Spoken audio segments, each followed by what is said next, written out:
Hey guys, we are live. So for those listening at home, welcome to the Dungeon Musings YouTube channel.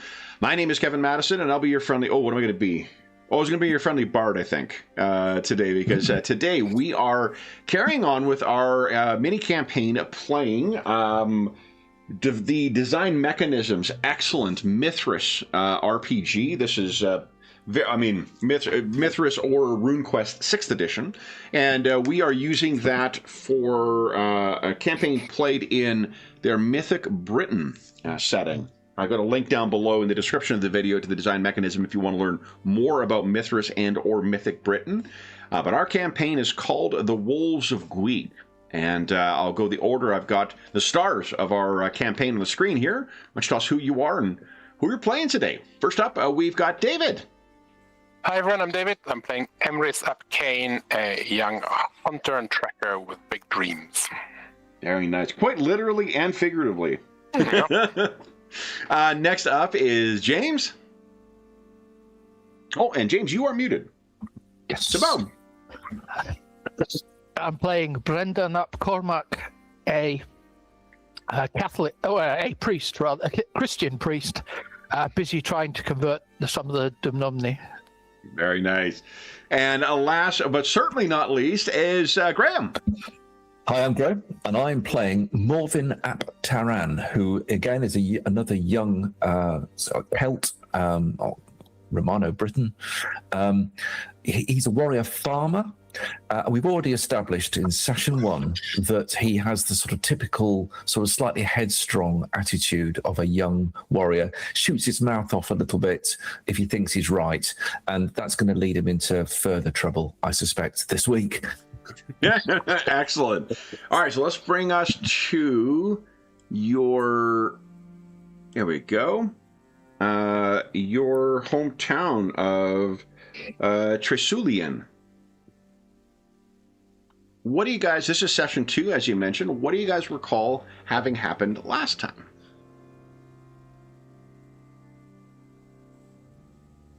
I have some visual aids, if that helps. Always. So we, I believe, began with... Where's Darren? Meeting a couple of folks here. Oh, Marcus. Gerard. Yeah. And Callan, is it? Yeah. Yeah. So I was on patrol, out on the sort of outer reaches of our settlement, our village having been raided in the past, and I'm sort of out on patrol when I met these 3 people. Marcus is the druid is like a mentor of mine and a good friend.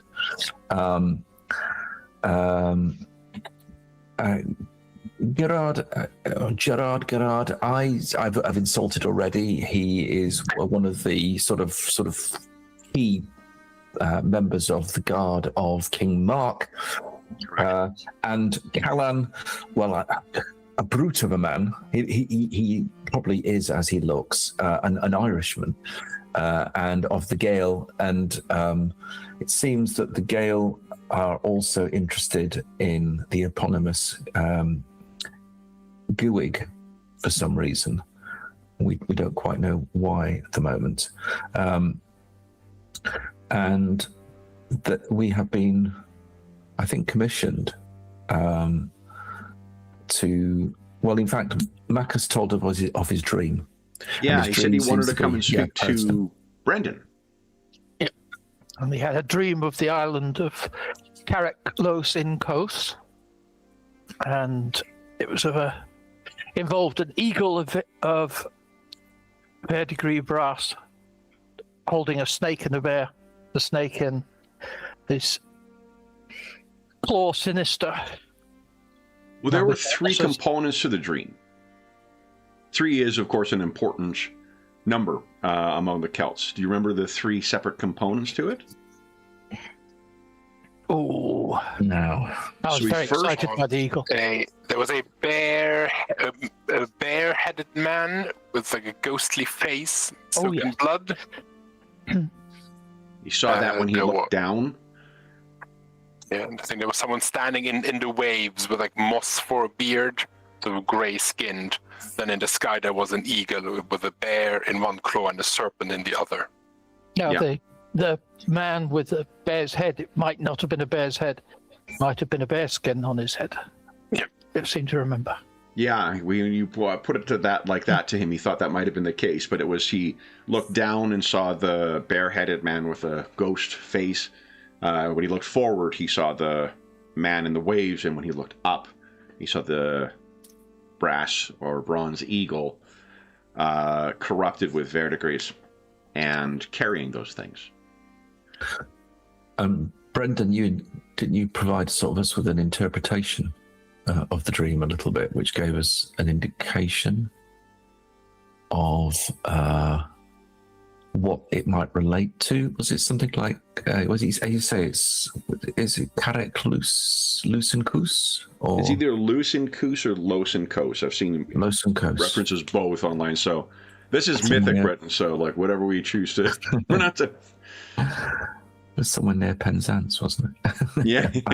As is today. We thought it was the god of the seas, also a creature of the land.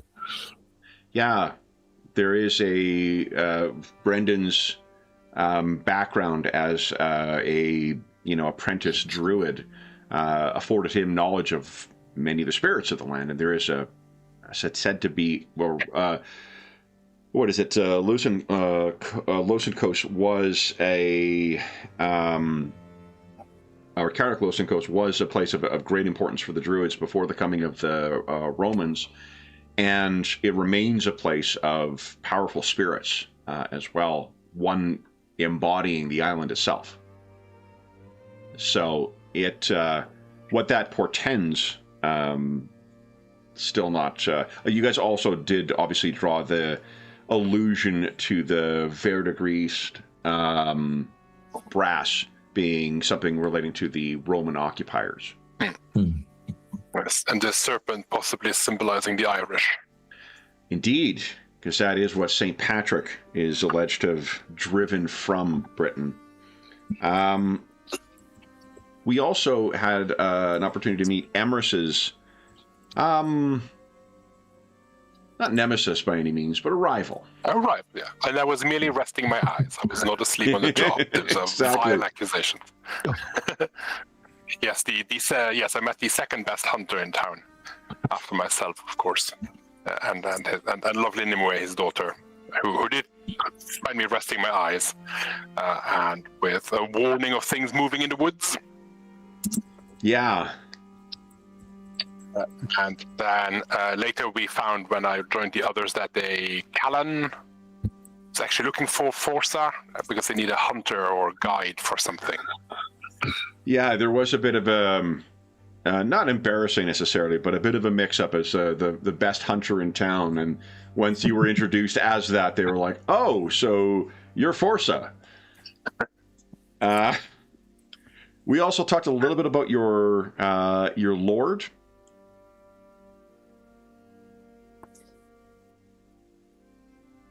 Lord Bedwyr. You guys recall any particulars about him?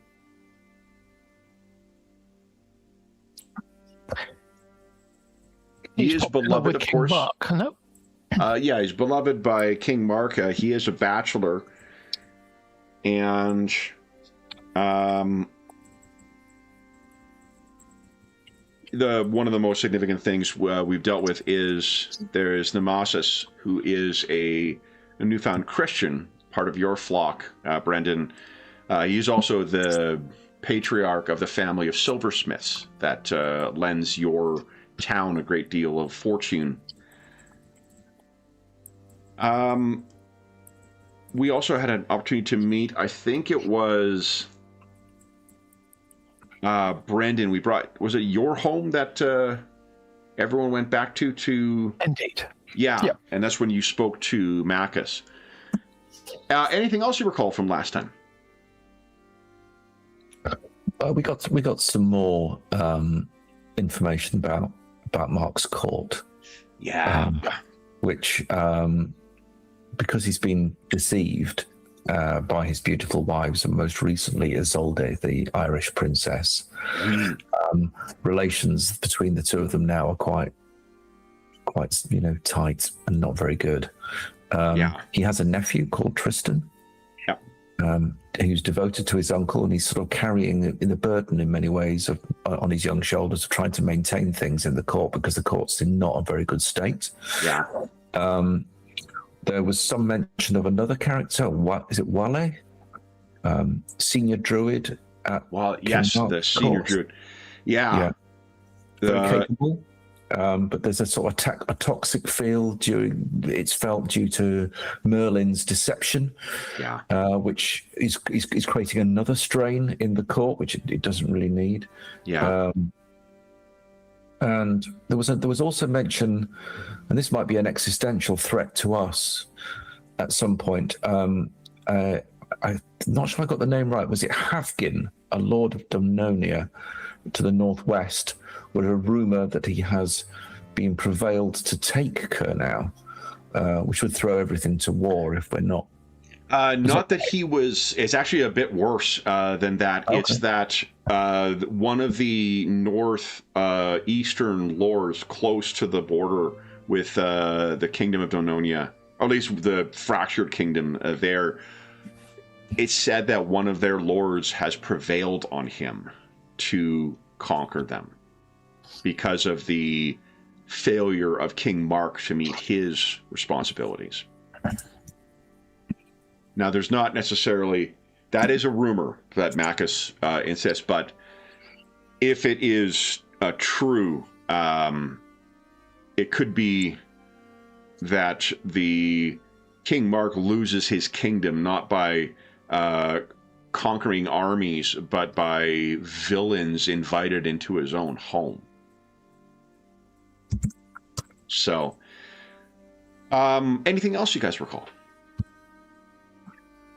Yeah, Macus wants us to go ahead and explore Gwig, or the area to the southwest, before Callan and his goons get there, or have a chance to do so. Yeah, so which on would be... the top secret mission. So is it Canbray or Gwig? So somewhere to the southeast.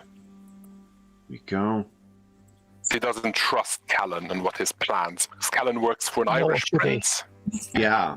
And you guys are here in Tresulian, and they apparently are going to be traveling down somewhere into the southeast here. And what he is fearful, for one, having one part of his dream was viewing Carnbray in the background, one of the most... one of the oldest and most fortified castles anywhere.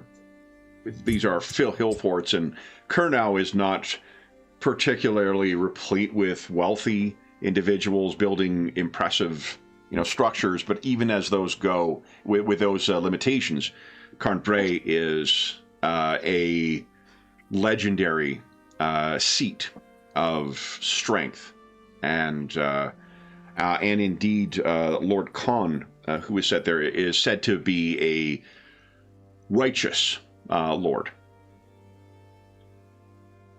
But that is what he was asking you to do, and also to ask if for Brendan and Morven, whether you could approach the young hunter that you had mentioned, and whether he would be able to get you there sooner. And I think we left last session with you guys meeting with... we sort of rushed through the meeting with Emrys, but why don't we start... Unless there's anything else that we missed from our summary, why don't we start with Brendan, Morven, and Emrys speaking. Macus has gone to the longhouse of Lord Bedweir to meet with him and discuss the particulars of this proposed mission. Emrys has a very busy house, so you may wish to take a... We were sharing some of the awesome... what's the publisher? Osprey. Some of the Osprey historical stuff that I found online. But with the house teeming and everyone getting your catch, treated or whatnot, Brendan or Emrys, what is your reaction when these two come to your door? No, but he's definitely curious, having met them earlier in company of Mythras and visitors from afar. So he'll happily come outside and get away from the din of his many siblings. Yeah, to have a chat with these two. How does Emrys feel about Brendan being the most significant Christian presence in town? I think you're the only ordained priest in town. I think Emrys probably hasn't given it too much thought because he's obviously a follower of the old ways, as he's been raised that way, and that most people here are. So he's probably slightly curious. Or Brendan, cover your ears for a moment too. Yeah, I mean, as is proper, of course, right? Yeah. So I think he's slightly curious. But he's not, put out by it, or it's just a thing. Something say strange to him. He's not giving it much thought. He's maybe a bit too young to really get all of the implications and what it might mean in the long term. Okay. And I guess from a pagan point of view, there's an element of, well, there are so many gods. It's because I've not heard all their names before. There's always room for one more. Yeah, fair enough. That has been one way of accommodating it thus far in Britain. Why don't you give us let's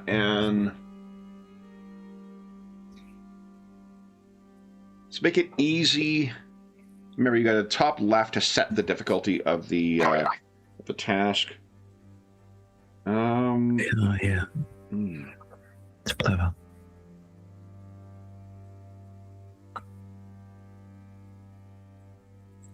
You've got. Do you have a skill for locale?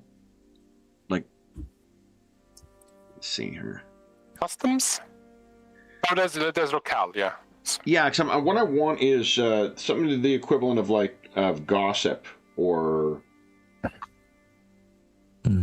There's not really. Oh, there's influence, I suppose, but that's more of an active thing as opposed to. Yeah, there is locale as a skill. If there's any... Yeah, I think locale. Let's try that, please. At easy. Okay. So what I was rolling for is just to see whether you've heard the scuttlebutt. I think is the Gaelic word for it about Morven, because Morven was proposed as someone to be a member of the House Guard for King Mark, and. It's one of those things that, it's sort of rubber stamped by pretty much, anyone. And yet, Morven remains here in Tresullian and not a member of the Guard. So you would have heard the rumors about that. It's not necessarily shameful. It's just, it would be... There may be those who use that to, slander, but it's more a matter of a curiosity. There's nothing else that you've heard about him that would suggest cowardice or, incapacity or incapability as a warrior or anything like that. So these are the two who have come to your home. Do you guys feel like we've established that Brendan and Morven know one another? Other than a kid in town, do you guys know Emrys, or Emrys, do you know these others?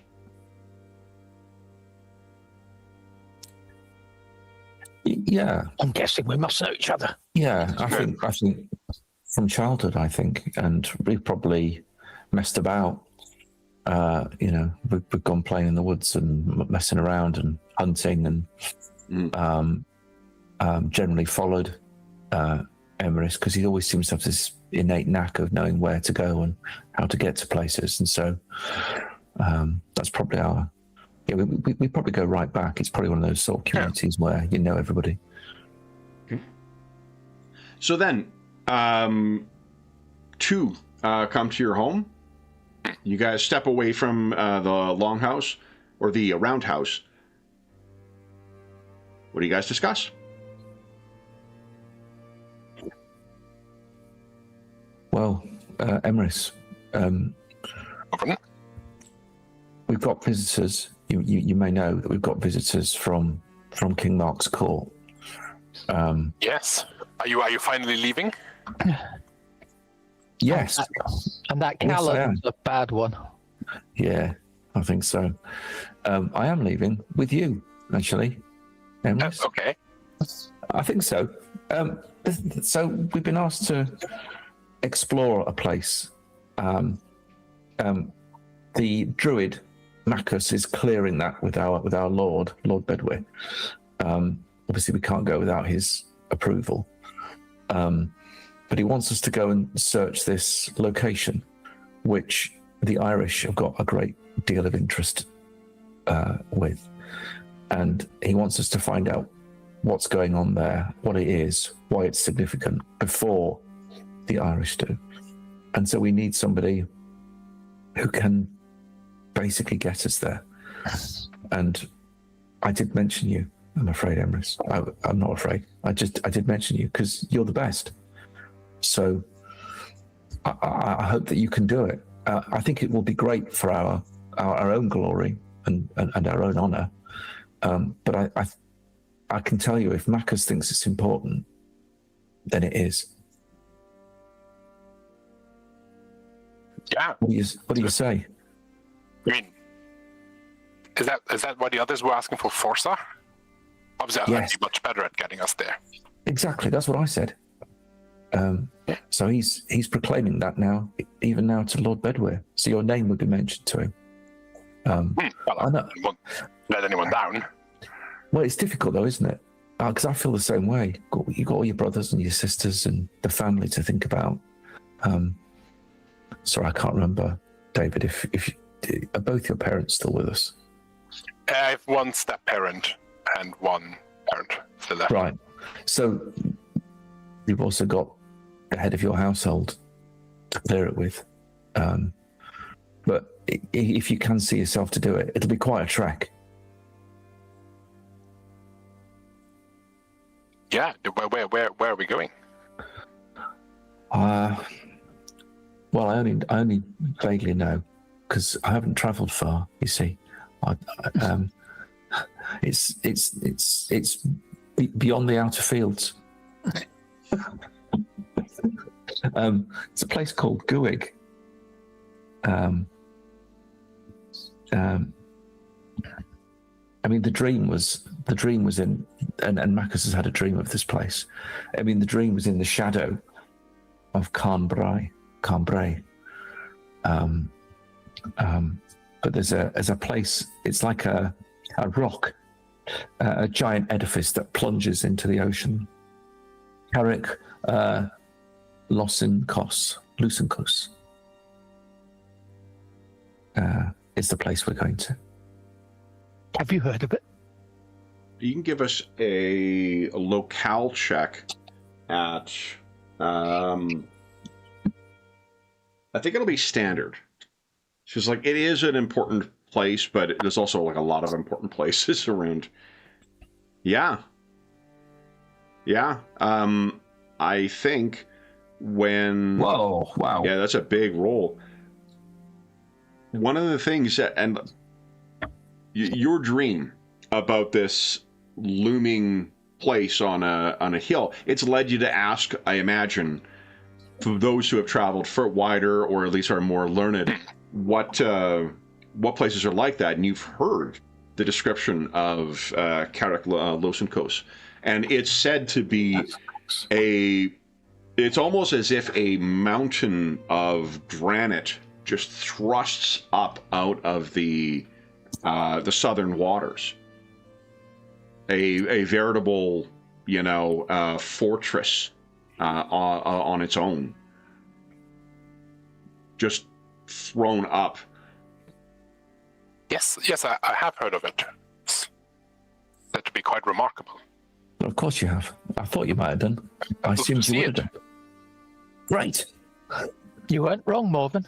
You know Well. what? He knows his stuff, yeah. Given your comment about him being religious as well, too, as far as the old ways are, Carrick is said to be a very ancient and very wise spirit as well. So if there is anyone who is might shed light on your recurring dreams, it may very well be someone like that. The druids themselves had, in times past, venerated the Carrick to the point of having it being a place of particular worship. So if this is where this is bringing you, Emrys, you may find some guidance on your future as well. Yes, meant to be. Mm-hmm. And then he looked towards Brendan and will sort of,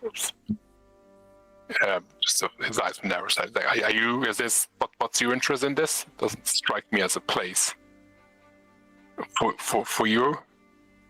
Sort of the old. Are you I'm coming not with us? unfamiliar. I'm not unfamiliar. And is a request of Marcus, a friend. So, it is also part of my role to be an example and to support my friends. That is what is important to us all. Indeed. And if Marcus can deign to lose a bet and make himself look like a Christian, then the least you could do is act like a pagan for a little bit of time. Then, anything else you guys discuss? Yes. Or Marcus, he's jealous of my moustaches. He certainly is now. How quickly do we need to set off? How quickly can we set off? Well, I think it's almost right away, Emrys. Time is of the essence. Mm.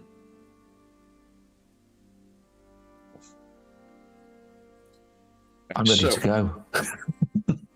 I've been ready to go for about 4 years. Well, 2 weeks. Yeah, I mean. Yeah, 2 weeks. Then, anything else you guys wish to discuss? Yeah, I don't need much. I grab my gear. Did you say something about Lord Bedweir needs to give approval to this, or do we need to wait for that, or? Yeah. It wouldn't. We can't go without our Lord's say. Yeah. Am I right in thinking you guys are strolling while you're doing this, or are you just standing outside of the roundhouse?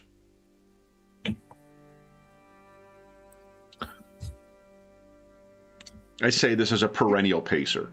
I cannot be on the phone without having. Yeah, again. I know that one. Wait, so yeah, I think we'll probably be moving slightly to ensure no one can overhear it. If this is sort of a secret mission from Macca's or something that's not meant to be widely known, then there's a necessity. We might sort of meander a little bit to avoid others in the village or people coming by. It is an active and prosperous community as well, notwithstanding the raid from a couple of years ago. So there still would be people active. It's not like you're, wandering into dangerous or abandoned, parts of town.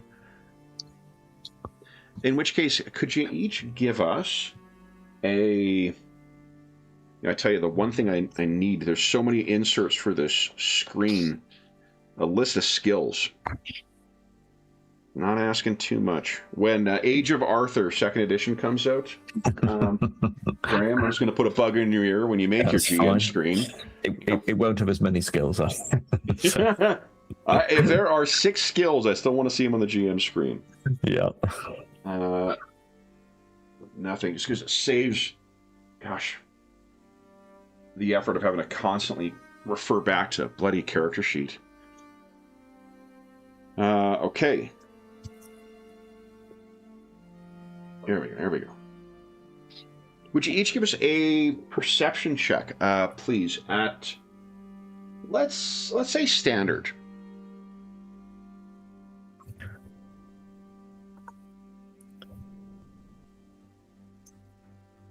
Okay. All right, Brendan's. Oh no! So it does fit. that Emrys is the one who overhears this. So as you guys are moving, there's a voice you recognize as you're walking through town. And it is someone who, unfortunately, you've been on the receiving end of this voice and this tone before as well. And you can quite clearly hear Nimue's voice raised and at a level that is... again, you've been on the receiving end of this, although she certainly is generous in sharing her, is it opprobrium is the word I'm looking for? When she does not agree with a course of action or a step.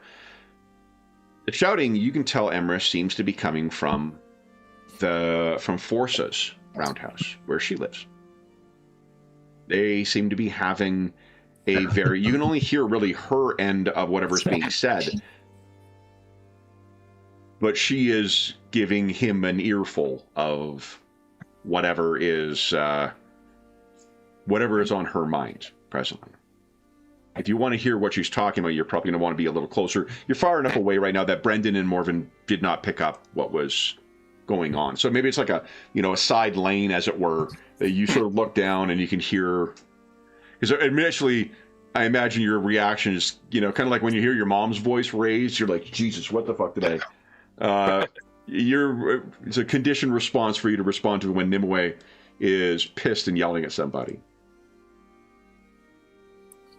Yeah, he'll turn to Brendan and Morven and say, if you just hold that thought, then he'll try and get slightly closer without being noticed. Sure. Just to see if he can hear what this is about. There's definitely distractions. Give us a...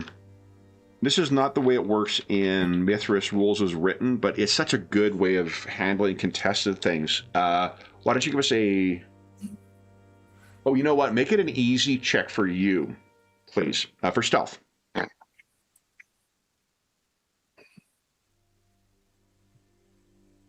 Nice. Fabulous. Okay. So you were able to sneak close enough to be able to hear both sides of the conversation, and what is happening, Nimue is clearly... It seems that Forsa has been informed of what Lord Bedweir will be asking of him, and she is very against it. Whatever your feelings are with respect to Kellen the Irishman, it is, or Callan, forgive me, it is equally shared and more vehemently expressed by her. She does not trust him. She's accusing Forsa of being a hound for bandits, basically. And you know that Forsa is sort of taking it with the... You cannot see him, but you can picture that he's still doing whatever he needs to do to get ready. Listening to whatever she has to ladle onto him. And his responses are the same sort of measured and even responses he has given always to her. And you've been on the receiving end of as well. Lord Bedweir asks of it. I must obey. And again, she launches into yet more of the same. His answer is repeated again. I make my way back to my companions. So whatever our plan is, I think Forsa has been given his orders, much to the chagrin of Nimue. But I think Forsa is getting ready to head out.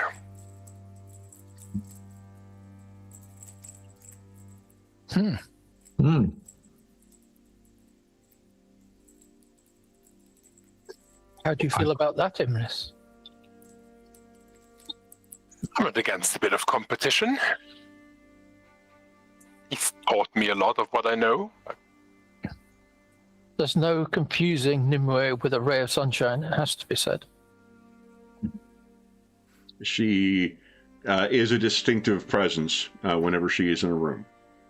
has some strong views on this mission, or on what Forza has been asked to do. Yeah, she's quite something, isn't she? She reminds me of Secellus, god of thunder. Just a little bit. If you mean you wouldn't want to run into her, unprotected in the woods, that's probably correct. Yeah. Anything else you guys wish to discuss? What it seems like the convention would be that likely one of Lord Bedweir's kind of house, attendants would come and collect you, and you should speak with him in the longhouse tomorrow. If the intention is that they're going to send you off, you could also snoop around town. It's a small enough town, you know enough people in here. If you do want to get a sense of whether they're leaving right away or whether or whether they wouldn't be leaving in the middle of the night. They would be leaving in the day. But if they are leaving, then you may have an opportunity to see if anyone's getting anything ready. The stable lads, for instance, the stable hands would know whether the horses are getting ready for departure tomorrow. Or do you care?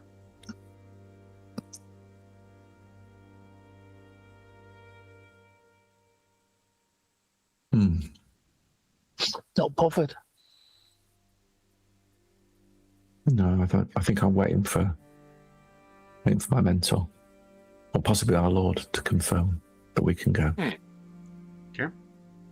From what you said, I assume we're meant to go before Alan and his party leave, right? We're meant to get there before. Oh, we need to get there before him, but when we leave, won't matter, will it? There are shortcuts that can be taken, but if they have a head start on us, it'll make it more difficult.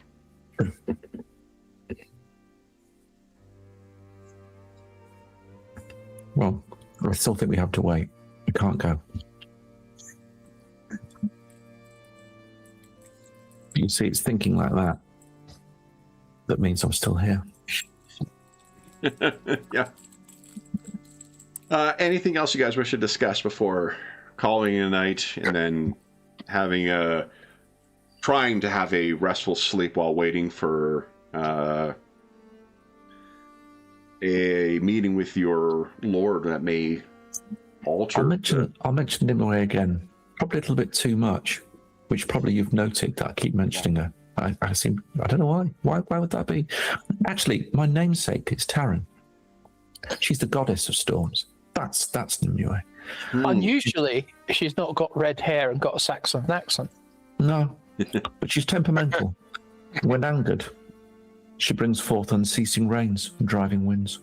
I think it's about right. I'm just saying.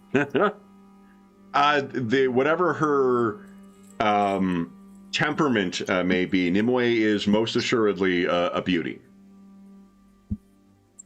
Is she? Oh, I've not noticed. No, it's hard to tell under all of the hunting filth and the... Oh, it suits her so well. No, I'm going to bed. Okay. Lust is a sin, Marvin. Oh, here we go again. Oh. What rub? Oh, you do talk rubbish, Brendan. Anything else you guys wish to discuss before you turn in? I think I've stomped off.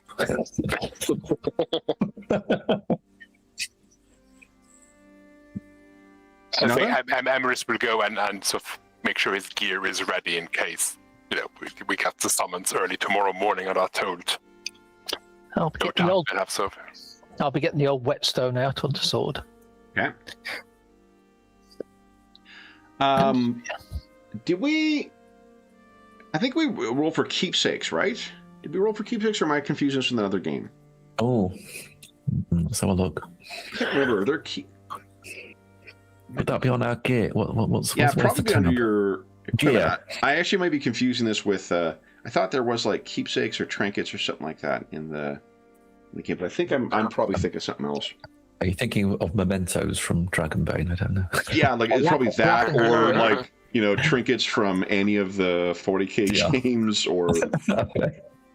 there's a few too many things kicking around up there right now. But okay, in any event, so you all lay down and you'll take your rest, and Emrys, once again, you are blessed with yet another vision.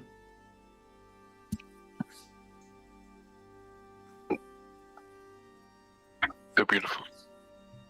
Truly. Wow. Morning comes in Trasulium. As it always does, the town gets or village, I suppose, gets quite active quite quickly. And whether you were expecting crack of dawn, knock on the door from someone or not, it does not come. And indeed, it feels like you may be neglecting duties you may need to see to, because it seems that it's getting, it's not quite midday, but it's a couple hours off from midday when finally someone comes to collect all three of you. And they do it one by one by one. So I'm not sure what order it would have been, but whoever, Emrys may be the last, just because you are, I don't know, the youngest, it looks like, from the three. And it's someone you would know as a servant of Lord Bedwyr. And you guys are brought up to the longhouse. And what you can see outside of the longhouse is standing Gerard's men, and the horses look like they're ready to go. There is no sign of Callan, however. And as you were walking in, Brendan, the transition from late morning sun, as you're making your way into the darkness of the longhouse, for the briefest of moments, Brendan, you think that you hear the low growl of a wolf, as if you were stepping into a den. It may cause you to just not misstep, but slow one of your steps towards that. And as soon as the sensation came upon you, Brendan, it is gone. Or at least as soon as the sound came upon you. And if you look at your colleagues, there's nothing that they see. They don't seem to have heard anything, so you can just take a longer stride in order to catch up to them. But you definitely heard it and felt the natural reaction to stepping into the den of a predator. When you walk in, you find Lord Bedwyr sitting at his seat, one end of the long hall. Doesn't have a throne or anything like that, but he's just sitting at really the table. Sitting with him is Callan. Oh, no. And Macus. Opposite sides of the table. And it could be your imagination, it could be your inclination towards the Irish, Brendan, or it could be something more, but there is a gleam that you see in Callan's eyes that cannot have been cast by any light within the home. And sitting as well is Gerard. So Lord Bedwyr looks up and sees the three of you and says, good. We were able to find all of you. Please approach. Gerard has the same sort of stoic, responsibility, look of, as I don't know. He's got that kind of like stoic guard face most of the time, where he's trying not to give anything away. He's trying not to, he is there to do his duty, whether he likes the duty or not. He'll have a tell, though. He'll have a tell of some description. No doubt he would, And I think would that you knew him better. I mean, perhaps you could, if you want to give us an insight check. Let's make it hard. Maybe because you've met this guy before. It's unlikely. Standard. Let's make it hard, actually. Yeah, sure. I've got no chance here. But let's just make a roll. So they put twos on these days. That's not a two. There you go. So, I mean, if there is an aspirational figure for you within King Mark's crown, it may be Gerard. He is emblematic of he doesn't abuse the power. Whatever chaos is going on in King Mark's court, he is someone who is stable. The look on Makis's face, however, is a little disquieted, you would say. He isn't the jovial self. He doesn't look troubled necessarily. He doesn't look worried or afraid, but he doesn't look comfortable necessarily. Callan looks like something playing with his dinner. Lord Bedwyr begs you approach and says, Morven, Brendan, Emrys, I hear tell that Marcus has spoken to you of the dreams he's had, which our king has with which he's led our king to charge him to come here and confer with you, Brendan. Is that true? It is. It is. Though, as ever with such dreams, they are rarely clear, often ambiguous.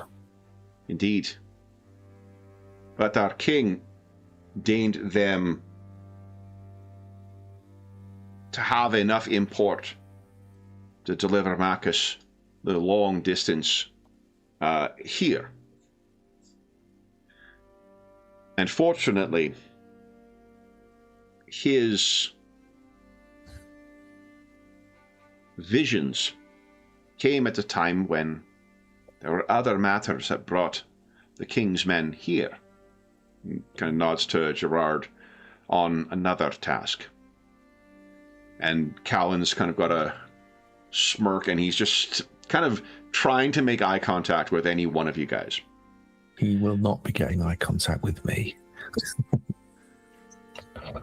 Emrys, Brendan, do you meet Callan's eye? Oh, no. Okay.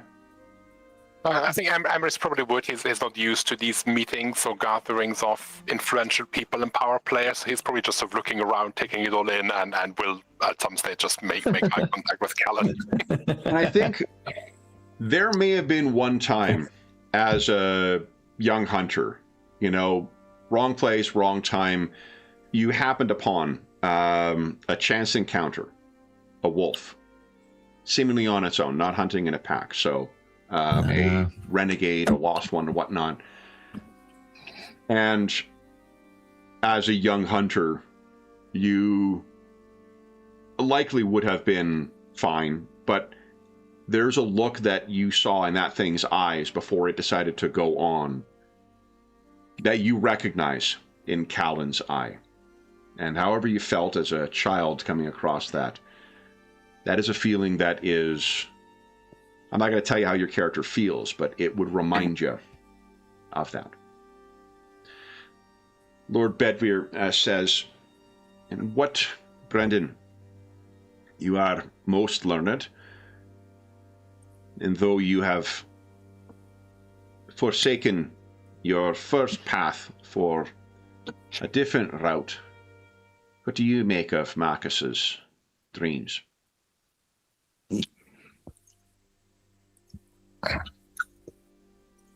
Still unclear, my lord. It feels as if it talks something of the old Romans. It feels as if it talks something of the old gods. And possibly of the Irish in an unfavourable way. You can hear kind of a in the putting from Callan. But it is difficult to draw conclusions. Lord Bedwyr nods. So it seems it is, and you're looking at Macus. It is with such things. Macus has prevailed on me to charge you three with a task. Macus has been given dispensation by our king for such a task. He looks at Bacchus and he says, and you feel confident you've shared all the particulars of your vision with these, with Brendan, Orvin, and you can confer with Emrys before they depart? The Macus says, yes, my lord. I'm confident that they have heard everything. And Lord Bedwyr says, good. Macus is, of course, far too important. And you can hear someone in the back corner kind of mutters, too fat! Lord Bedwyr doesn't. There's a bit of a chuckling, and Lord Bedwyr restates once again, too important to undertake such an arduous and lengthy journey as to pursue the aims of a dream. And he feels that the good fortune of King Mark sending Gerard and our Irish friend here on an unrelated task would speak to how this was a task which you were to complete. And so, with the dispensation of the king, and with my request, I would ask that you take up your belongings, travel south. First to the southeast, to Carnbray, speak with Lord Con, see what these visions might say of that, and then passing through the mountains to the south, travel to Carrick, Los and Kos. And as you go, know you travel, and he's looking at you, Morven, as agents of the king. These are troubled times for our kingdom. And we would show that there are yet good Britons within.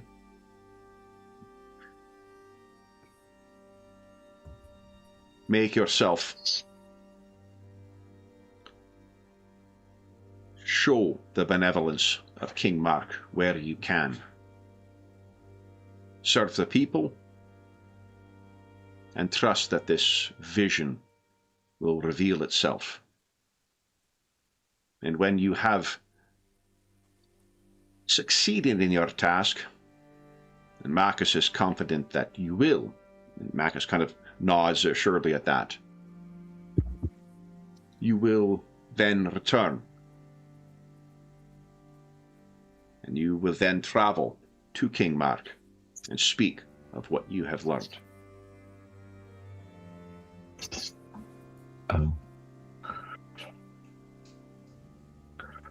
It's an honor to serve, my lord.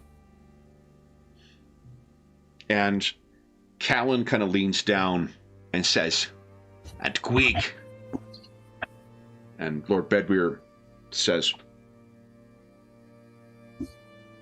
"I understand that Marcus shared suspicions that the answers to your dream may lie in the southwest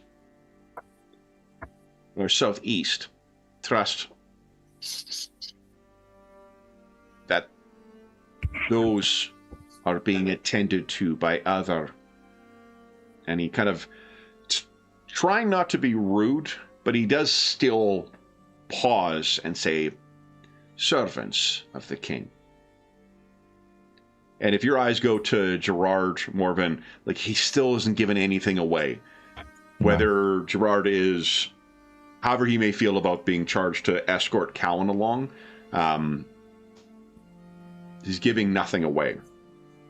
I will say something slightly headstrong, like, we can be assured that the spirits of our land will speak when the time comes. Do you make eye contact with Cowan at that point? Yeah. So you lock eyes with him, and there is... and I might emphasize our. Yeah, if that's when your eyes flash over to him. Why don't you give us a... Let's see here. Yeah. Out of my depth, or what? I think it's probably influence, right? It might be, yeah. Yeah. So let's do influence and willpower. I'll roll willpower for him. Oh, no, I'm not going to do it. And it's going to be... what's the default? Let's set it at standard. Okie doke. Okay. Yeah. Oof. This really is not his forte. He's all mouth and no power. Look at that. Oof. I mean, you do have luck, so you could re-roll that if you like. Go on, I will. I will blow points of luck on that. Do I double click it here? No, I think I just re-roll it again, don't I? Yeah, I think you have to. This one you can't. We were playing Savage Worlds on Friday night, and like that sheet just fucking spoils you. Right. Re-rolls in the chat. It displays little like logos of the characters when it rolls. It's really, really nice. Oh, it's nice. It is actually a very nicely laid out sheet, though. This one, it's agreed. Yeah, and like the auto calculation in it is fucking awesome. It's not disastrous this time, but it's still a failure. So it's not. Yeah, and I rolled quite well for him. So I think there is. You're not going to have to, reflect it. He's not. He's not trying to like intimidate you. No. But what you know is that like there is not an ounce of this guy that doesn't think he owns everything he sees. Yeah, right. Like this is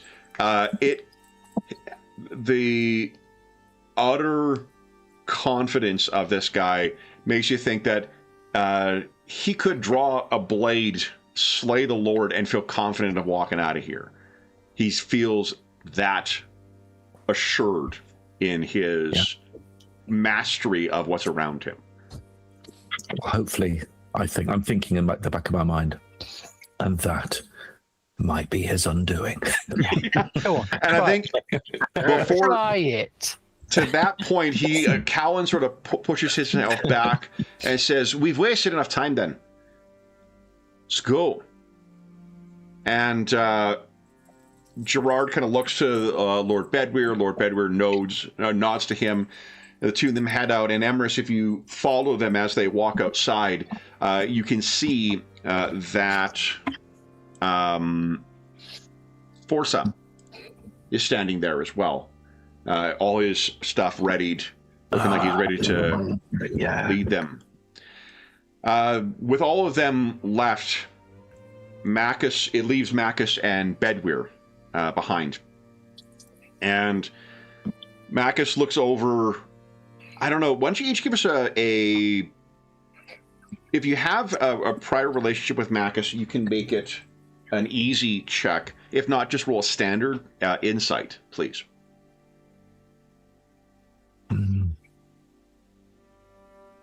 Great. Good grief. Hey. Good rolls all around. I guess I might use one of my luck. I feel Sure. Yeah. I ought to. Oh, look at that. That's more like There you go. So I think what you see, Brendan, is Macus's eyes first go to Lord Bedweir and then go to you of like, two things are communicated with it. One of them, the look to Lord Bedweir is kind of like, well, that went about as well as it could. You know? And then Macus looks up at you and there's a bit of a like, you know, subtle wink of like, hold on, we're going to talk. And this is one thing Wet Macus is and the Druids in general can be particularly good for is as advisors, is sort of the, you know, backdoor way of being able to say things that the lords can't necessarily say. Lord Bedweir, though, before dismissing all of you, he gestures for you to sit in some of the seats that are emptied. And he says, now that it is only us, I trust that you will see this quest to its satisfaction. Of course. Of course we will, my lord. And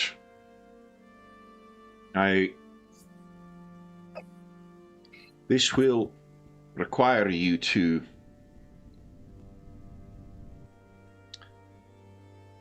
exercise judgment. The needs of the kingdom's subjects will be many and varied, that may take you to unexpected places.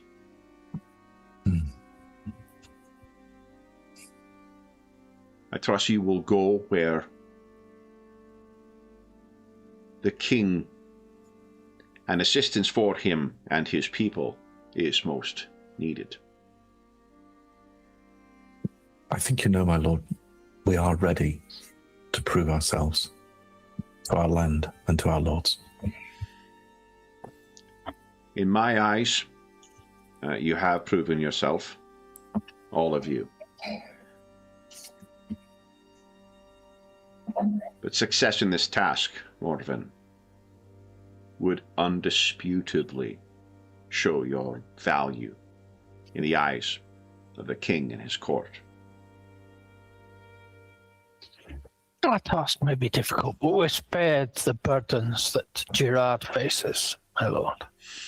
There's a bit of laughter among them too, and Macus laughs at that as well, quite harder. And he says, "Oh." Then, this is Macus speaking now. Do you know anything more? And he looks over at Emrys. Have Brendan and Morven shared my vision with you? They have indeed. I have not had the pleasure, young Emrys, but Brendan and Morven do speak highly of you. And indeed, when questioned as to the best hunter in town, your name is what came to their minds. As it should. Lord Bedweir says then, Lord Khan is an honorable man and a just lord, and friends with Lord Newland of Stead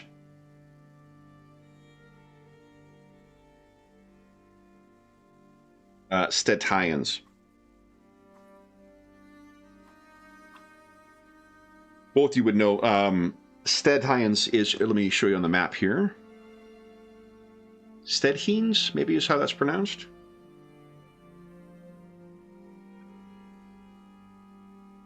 Stedheens is kind of a breadbasket region for this time, agriculturally focused more so than many of the other communities, and with enough bounty to really... Carnbray is many things, but a giant defensible hill makes for really terrible land. So there has been, at least in the time of those two lords, Lord Newland and Lord Khan. Put them in chat too, guys. They have been friendly in the sense that the strength of Carnbray will protect the bounty that is Stead Hines. So Lord Khan of Carnbray and Lord Newland of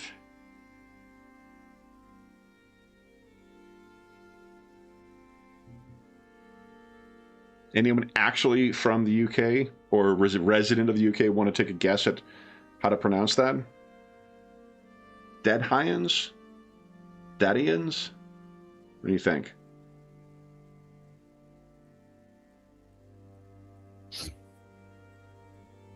Not a clue.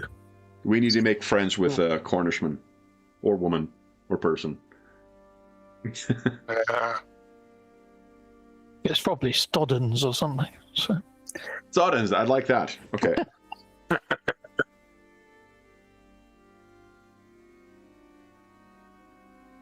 Okay. Where you will travel first through Treveru,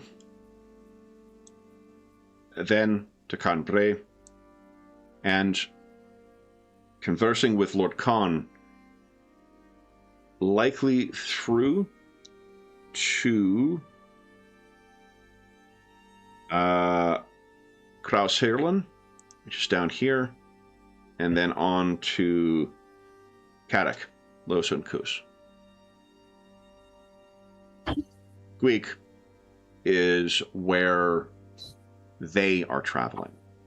The others will be actually taking the river down and coming in from the east. Gwig, incidentally, is apparently simply a Cornish word for forest village. So you can picture this place as being just rife with primordial forests as well. That is where they are traveling for some reason. So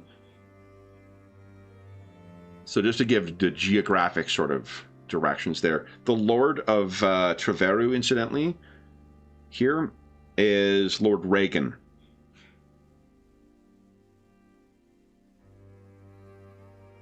Not unfriendly to Lord Bedwyr. Well, I'll put that in chat here, actually, too. Lord Reagan of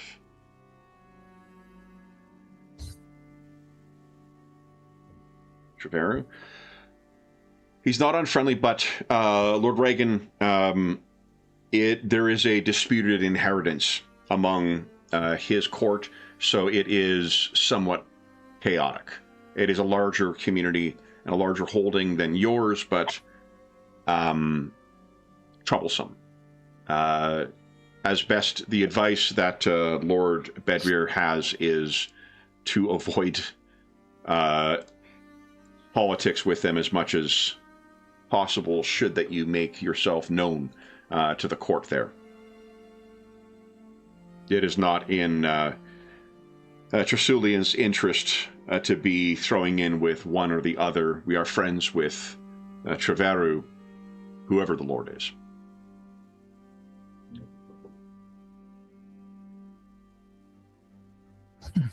And then he leans on the table. I expect this is not the command you expected of me. And so you may have questions. I will permit them.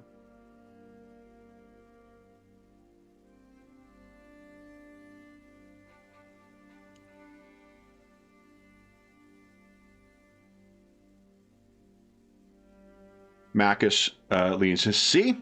None, my lord. They are ready to depart." Sure, my lord, how come such deference is given to this Irishman?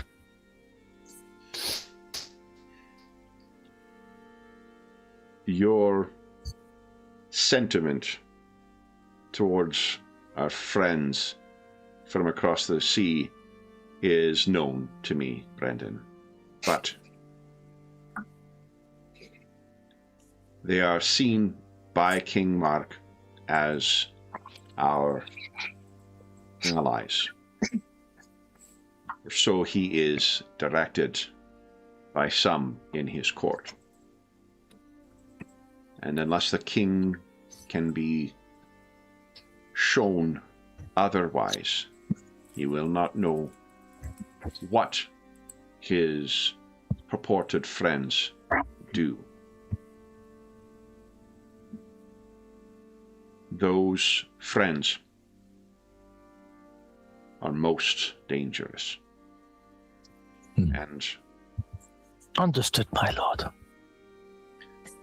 The troubles of late weigh heavily on the king's mind, leading him to be, I am advised by Marcus, most quick to make decisions, and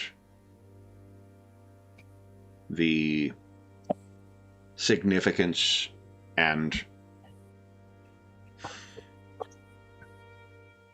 the king is quick to cast aside old friendships and adopt new friends, and to give weight to the rumors of dark dealings among old friends. I would not have the king think ill of me or our people. And so, to help our king, we must be careful to not upset our king.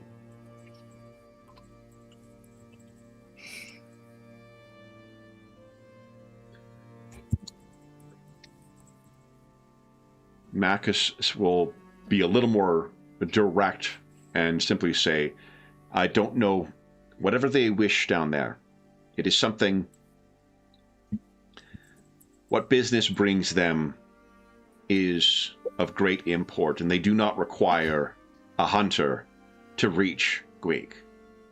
Any can reach there. There is something that they are searching for within the wilds of Gwig, or somewhere near there. They needed a tracker, not someone to find their way there. He turns to you, Emrys. It is to your benefit that some thought Forza, you're a superior hunter to you. I fear he will have little call for use of his skills until they reach whatever destination is truly their destination. But I know that they seek something.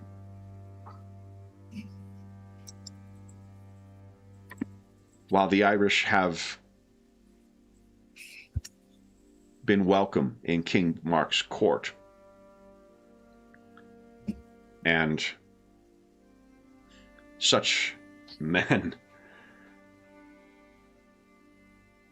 as would have been hung by King Mark as bandits and raiders in another time,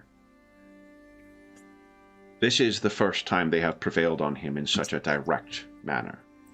Something troubles them, and this Callan, he is a stranger to King Mark's court. He is someone sent by another.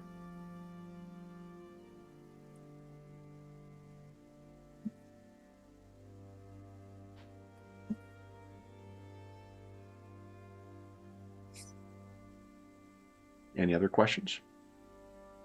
Or things you wish to discuss with either of them? Marcus will have an opportunity to speak to you afterwards as well, but if you wish to speak to Lord Bedwyr about anything further.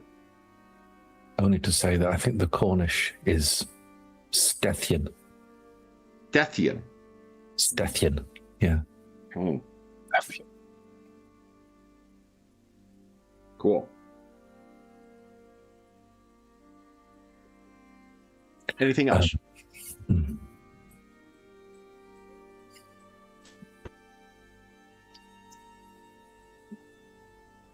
Then Bedwyr nods.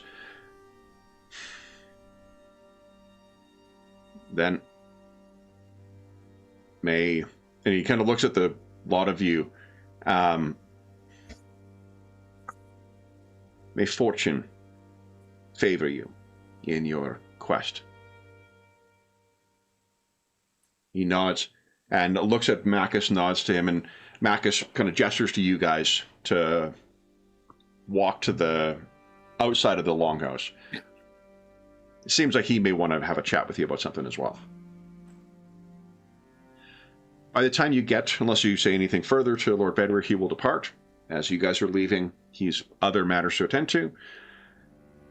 You guys reach the exit of this, and even out in the open air with all of them, the party of the king, with Forsa, Callan, Gerard, and the others getting ready to mount up and ride out.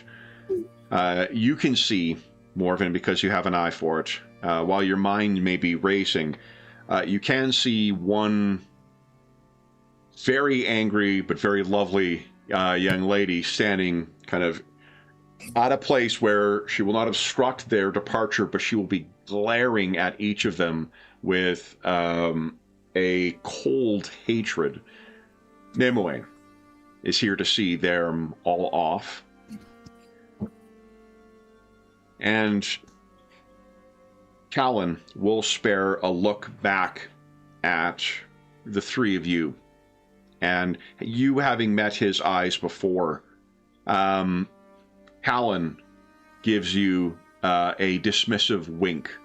And unlike the sort of friendly, gesture that Macus had for, Macus shared with Brendan, this is the sort of haunting gesture that would lead to fistfights or drawn blades.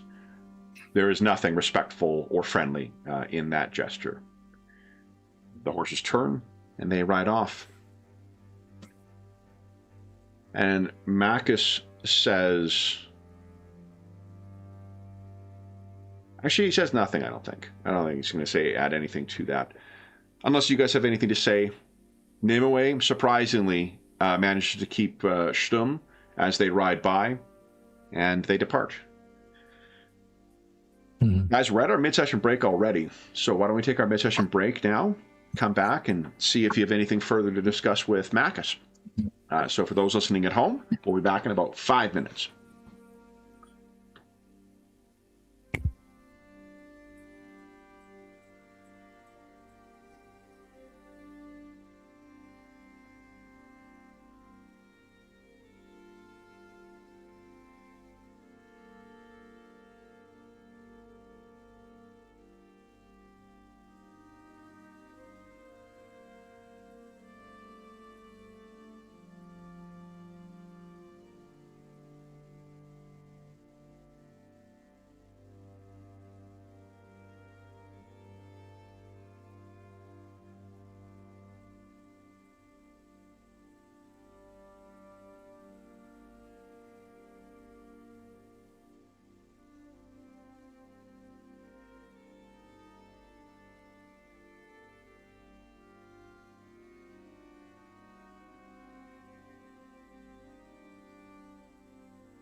Okay. I remember to unmute myself.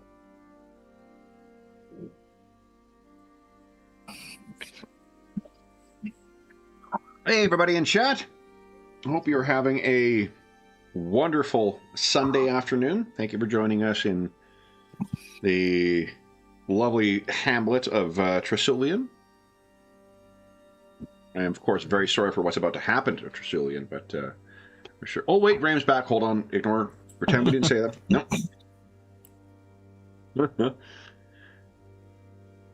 All right. It's cool. I was listening to there's a streamer that I have kind of playing in the background and whatnot too, and I'd never realized before that he's from Cornwall. It's hilarious because like right after the weekend after we were talking about Cornwall last session, he was talking about the like driving in Cornwall, how he's like GPS is fucking useless because the only way to really effectively get around is to use side roads because tourists clog the main roads. So the only, I guess, upside to that is the tourists constantly fill up the regular roads, and then you just learn to make use of these other roads, but GPS doesn't have any of them on them.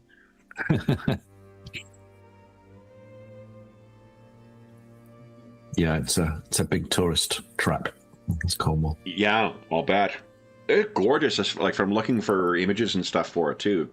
Beautiful, beautiful countryside. Yeah. So I understand why it would attract, foreigners. Okay, we're all back. Then, guys, the party escorting Callan in search of whatever it is that he is searching for has departed and is making his way towards the exit to the gates. No doubt going to ride down to somewhere to catch their transportation further down the coast. So Amacus says, I am sorry that I cannot travel with you. I know I gave the impression last eve that that would be the case, but truth told, it was your lord can be persuasive when or insightful when one overestimates their capabilities. I have heard that, Macus. When your hair is trimmed, you lose something of your stamina, manliness, I think. I urge you, grow back that beard in where you had. He looks up at you, and there's once again that same kind of twinkle in his eye, and he says, perhaps I'll go to work on that, and perhaps you'll find yourself back to the proper path as well, Brendan. Okay? Oh.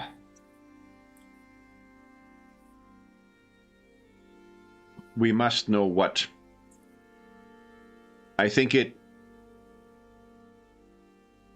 more than a coincidence that these visions came to me at the time that these Irish would move.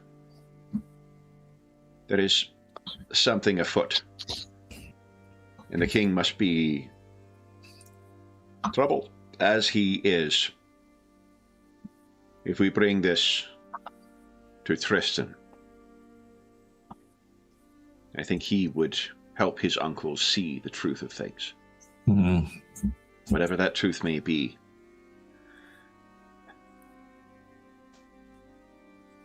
This kingdom is so beset by misfortune and the will of evil men.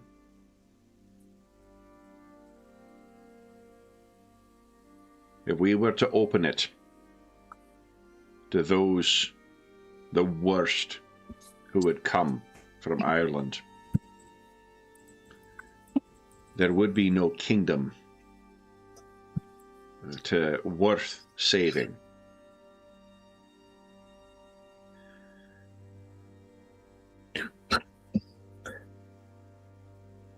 What do you think we'll find at Margarcia when we get there? truth, I do not know. My visions, while clear in what was revealed, I think it troubling that... sorry, I can't remember what was King Mark's High Druid. Is it Hallen? Oh, yeah, I had that one. Was it Wale? No. Walla? Wale? W-A-L-L-E. I've got it, but I probably heard it wrong. No, that's quite possible. People come in notes here. Senior Druid at King Mark's Call. I've got. Yeah, it's either. Well, I got the fucking book right here. Hey, Madison, how about just open the damn thing? All right, well, fine. If you guys insist, I mean, come on. We can do it. Okay. Voila. It went. I think here we go, King Mark. And.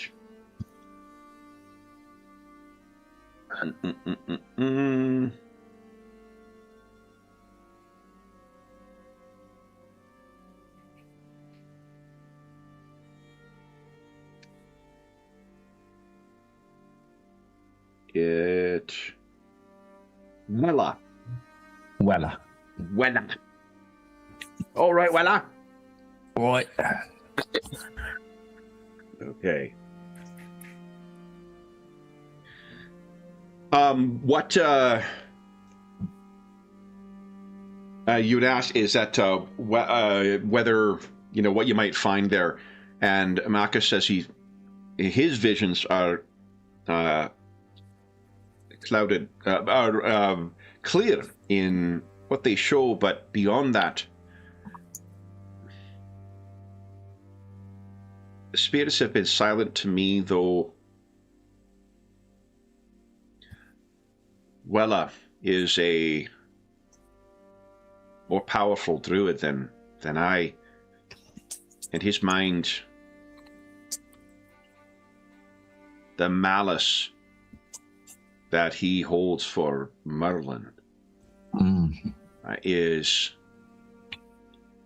it seems to set on his mind nearly as much as Uther's betrayal and that of Igraine on our king's mind.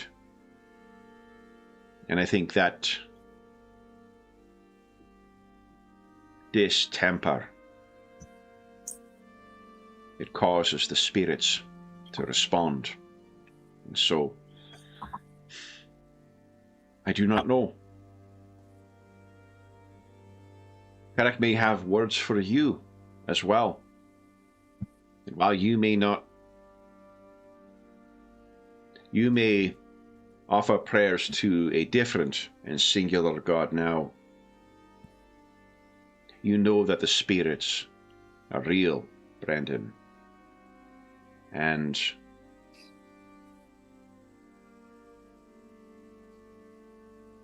there may be great insight to be found from this. I truly wish I could travel, but I am also reminded by your wise lord there are few who would champion the king's true interests at court, and Tristan is but one young man. The better good for me is to be back at Cerdor and with the king, helping where I can. He seems to you genuinely disappointed. Like, he is, knowing that there would be some overland travel or whatnot, this is not a fellow who's going to weather that particularly well. He's not, like, terribly out of shape. He's going to be, no, he was able to make the trip down here, but he genuinely seems remorseful that he is not going to be able to travel with you.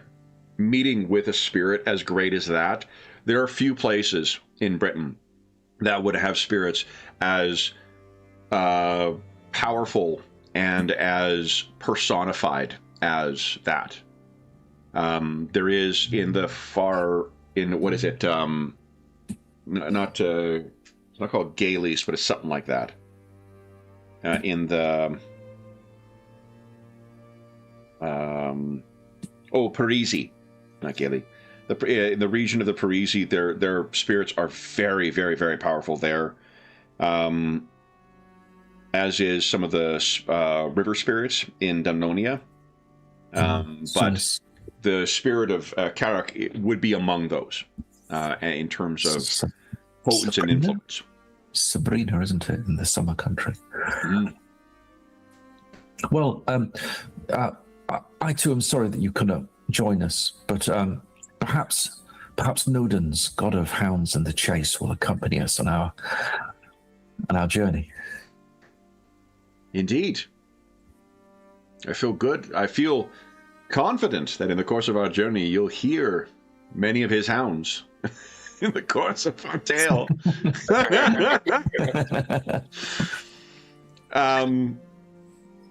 But yes, that is how one hunts a wolf.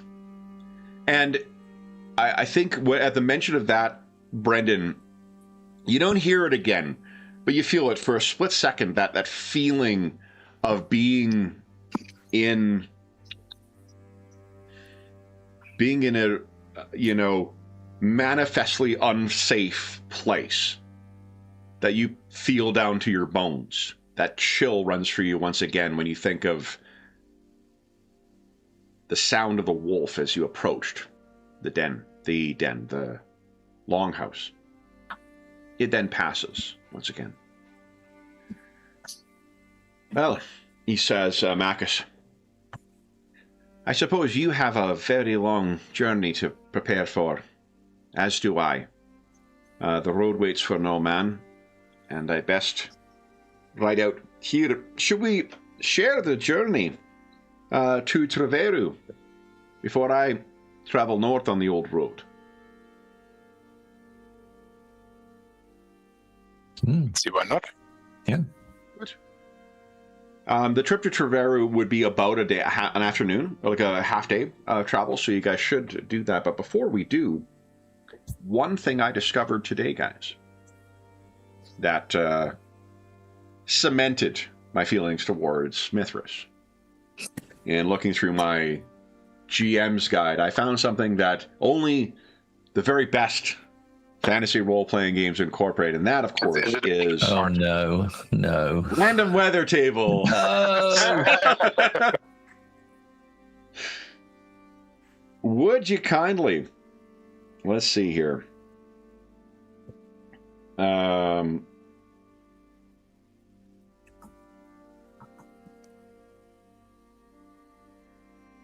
Give us a... Oh, this isn't random, actually.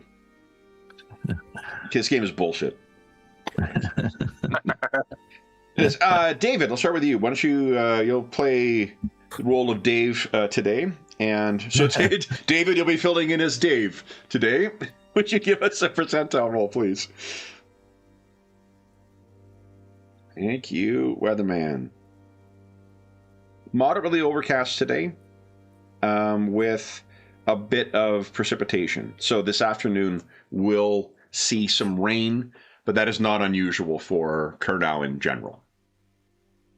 But anything further you wish to discuss with Marcus before he makes himself ready and you go and make yourselves ready? No, I think just say our goodbyes and head off. Yeah. Quick as we can. Quick as we can. All right. Do we know what the terrain is like? Is there like a road that heads from here to Cairnbray, or? From Treveru, you'll be able to ride through. There are roads, but they are very, very, very poorly. One of the downsides to Kurnow not ever seeing Roman occupation is the roads. The roads are not... there are some on the coast and around, so like Treveru has a Roman road. Some of the places further along the south, they'll have Roman ports, but the penetration was never there, so making your way to Cairnbray is going to be truly sort of overlanding it across paths. As far as the terrain, there will be some woods that you'll be traveling through once you leave Treveru. Heading south, you should reach lands that is sort of... It's in the valley. Where is it here? Leading up to the region around Strathion. Is that what you said, Graham? Strathian? It's like Strethian. Strethian. Okay. I'll wait for someone who's actually Cornish in chat to say no. Yeah. No, actually. All right. So heading to Strethian, it will open up into sort of a river valley around here, so it will be much more open before you finally make the approach to Cambrai, which will be more arduous and challenging. And then the thought is from there you'll make the pass and then head down through. This is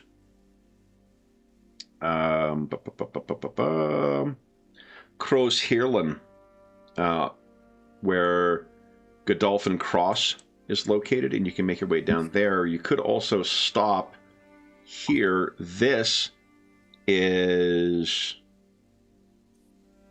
Cambron, which I'm told by the interweb means Crooked Hill.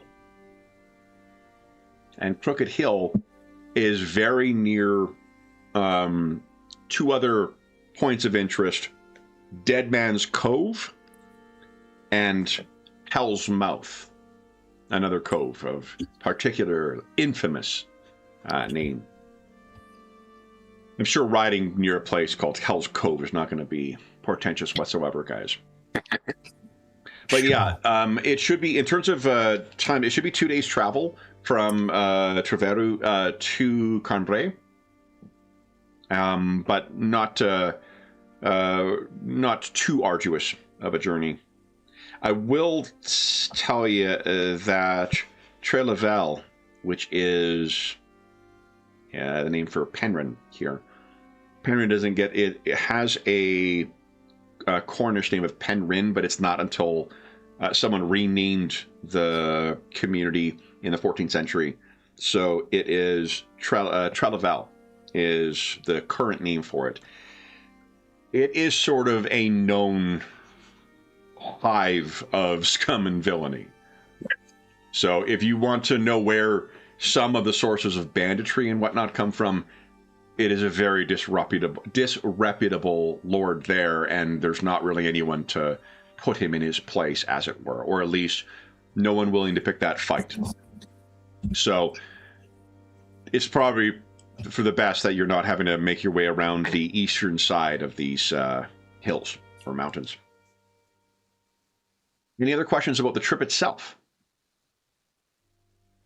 You should be able to prevail upon the Lord of Treveru for a place if you're traveling under not only the as men of Lord Bedwere's court, but also as servants of the king, or knights errant of the king, as it were.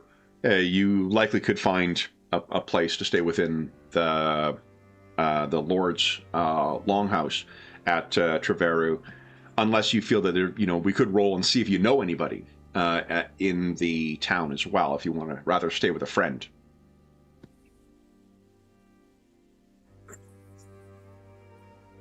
Any other questions about the route? No. Okay. Then, let's traveling on foot, or would we be given horses? Some horses are. You will be on foot. Yeah. Did you guys were you able to afford any horses? Yeah.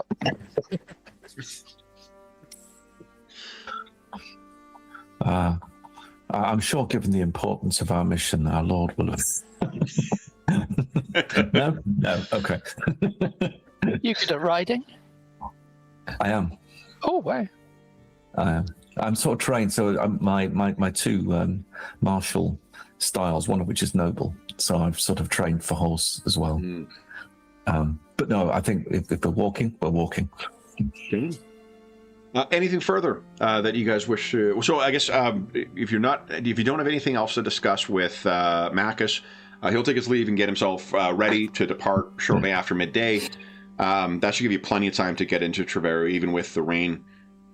Which leaves the three of you to discuss this amongst yourselves. You're in sort of the clearing. I think that after everyone departs, after you guys finish talking to Mac as he goes inside, Nimue would have stayed around long enough to share one last kind of, poisonous glare in your direction, Emrys. Of course, it's your fault that all this has happened. And then she leaves, leaving the three of you largely free of any of the Lord's servants, of Macus, just to talk amongst yourselves. She is a force of nature, isn't she? Aye, she is. Aye. Where are we going? Oh, yeah. Sorry.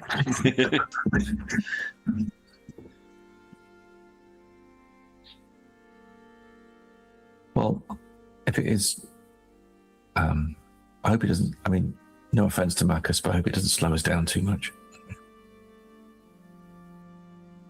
Well, just before the first half day of traveling. He's stronger than you think. I know that.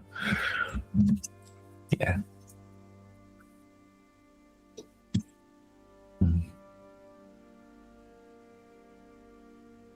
If you have nothing to discuss, you guys could depart. I guess Emrys would ask Morven, because he knows Morven has been like patrols and all, so like should we the roads, will it be safe from bandits and the like? No. Okay. Well, not only that too, one of you heard as well, there was it said that there was an ogre that lurked on the moors, so you'll be traveling. Well, I'll mention that. Yeah. One of the things we talked about last time was how the with the white dragon having stirred and the red dragon still slumbering, there's all sorts of terrible shit that has managed to lurk its way back here, things that have been cast out by the great heroes of old. And in these troubled times, in the lonely places, they are returning to work long-held grudges out on the children of those ancient heroes. So, yeah, there's more than just wolves and men to worry of in the wilds of Kurnow. And those legends of a fang dragon, surely that's a rumor, right? So. Yeah. How does that make you feel, Emrys, knowing that if Morven, as one of the... It's probably just like a bit of like nonsense, things that those who are sent on patrol tell others so that they're scared for some of the times. But yeah, it's something that Morven has been warned of. Emrys, you maybe think of what Forsa had said, hey? But then a hunter is measured by the prey they bring down, so... Coming back with an ogre's head.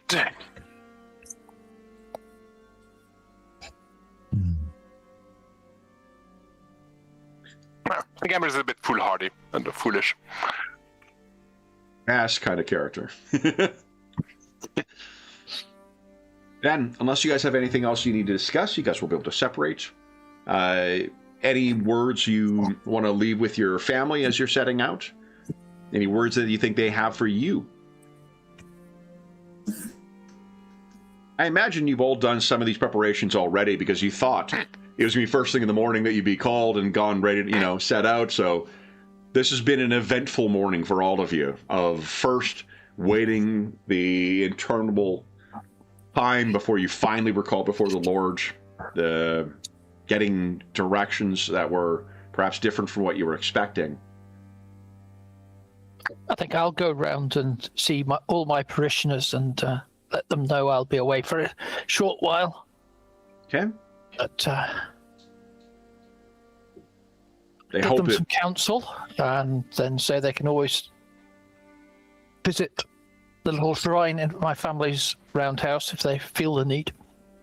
I shall be back before long. They welcome they are grateful for your offer for them to pray at the shrine, and will. There's probably a bit of misunderstanding too. Like they're offering to do things that would be appropriate for druidic worship, as opposed to like leaving offerings and things like that. No dead chickens. Maybe just one, surely. Yeah. Provisions for the road, Brendan. And then Ambrose, anything you need to tie up before you depart? No, I think he'll say his goodbyes. He's probably been out in the woods for like a few days now and then, so it's not unusual for him to be gone for a few days. But no doubt his mother will fuss over him and have to say goodbye to each of his many siblings, and want to come back in that. So they'll be like a wholesome family scene before we go headlong into danger. Morven, remind us how many of your family yet survive?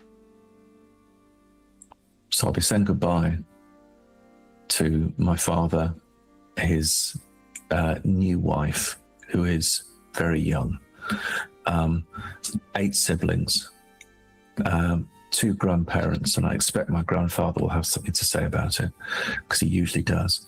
And I've got a couple of aunts and uncles who never seem to leave. And so and I've probably got a little bag of special sort of foods that are being prepared by the family to go. You know, it's like I'm going on a little holiday, and it's the best they can do. For your father and the grandfather and the new wife, how did they feel about the outcome of your appointment to the Royal Guard? So I'm just making this up on the fly now. So I think I'm actually going to say that they were disappointed for me, and I'm of their blood and of their line. Yeah, and they were very proud of the fact that one of their line, you know, wears a blade and stands forward as a young warrior of the village, and that it's the treachery of, you know, the House of Mark or whatever. But you know, and they mutter about it quite a bit and say, times will change and you'll find your way. So I think they're going to be supportive actually of me going. Yeah. So how does Morven, like, imagine he's walking up to the longhouse, he's about to share or roundhouse, he's about to share this news with the family, knowing what the expectations, like what he's been charged with. How's he feeling, and then how does he present that to the family? So I think he's going to try and he's not going to boast, he's going to be terribly understated about it, because he doesn't want them to worry, because certainly his dad will know, his father will know, and his grandfather almost certainly knows, who will live through the tumultuous times, just how difficult it can be out there when you're away from the village lands. So I'll be very much, and I think also for my younger siblings, I don't have much relationship with my father's new wife, but it's not. I don't think there's any tension there of any description. Yeah. I just think she's just pleased for you. Yeah, and I think I'll just say, look, I am heading to the southeast to travel to some lands for our Lord, and then we'll do some scouting. Do you have a name in mind for your grandfather? Let me find you one. Sure. There's quite a few names to choose from. Yeah, I do love the name. I'm a sucker for any name list in any game. So yeah, it's great. There's that one source book for the Dark Eye, Namen Adventurish, and it's just a book of names strictly for the setting for the Dark Eye. It's right. Amazing. It is in German, but you know.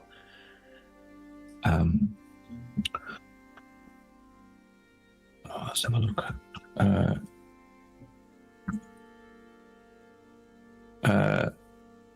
I'm going to say his name is actually Lot. L-O-D? L-O-T.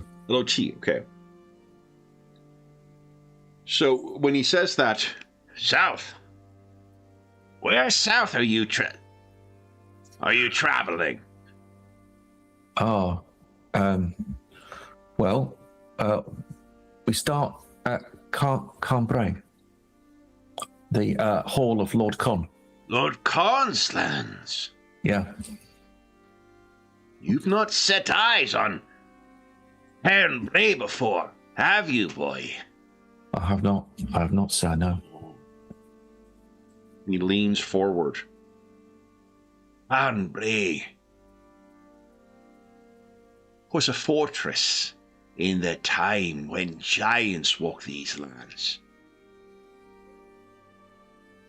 It is ancient, honorable, and is standard as a bulwark against the wild from before the hero's age. Those are ancient and hallowed halls you'll walk in, Lord Khan. If ever there was a man upright and fit for such a storied hall, is that man. I look forward to meeting him. Will he know your name, grandfather? No. He may, though for no reason. It is your name under which you've been charged to travel. So that is the name you shall give, not. And your father kind of says, well, he could share my name. You know, just kind of a laugh amongst the things. And he says, Morven. Yeah, probably various siblings are going, what about mine? Yeah, exactly. Your grandfather, you know, kind of manages to get himself up to the feet and kind of takes your arm and he says, I think he probably doesn't even say anything. He just sort of grabs your hand and there's that, like, you know, holds a look with you and letting you know how proud he is, but not having to say it in front of everybody because then, you know, it makes it more of a production. You chose not to make this a production. You chose to undersell it. He is respecting that. Perhaps in my hand there's one of his favorite cloak pins. Yes, love it. That sort of, so I sort of show, and he takes his hand away, and I just see it in my hand and said, "Oh, Lord, grandfather, thank you." It served you well as it did me in my day. Go, bring glory to your name. Of course. And your father's like, and mine. There's a chorus. And mine. I just smile. All right, so then the three of you later, I guess anything else you wish to do in town before you make your departure for Treveru? Nada? I'm good to go. Brendan, do you want to forsake your false god and take up druidism again? Or no, it's not yet? Not yet? Okay, sounds good. I think you're onto a good thing right now. So. So a lot of you get together, meet up back outside of the hall, and you make your departure. It is less notable, I suppose, than the departure of the others, only because there are fewer horses involved here. And Macus is also going to be walking on his feet. Let's see. Why don't James? Would you? Let me see here.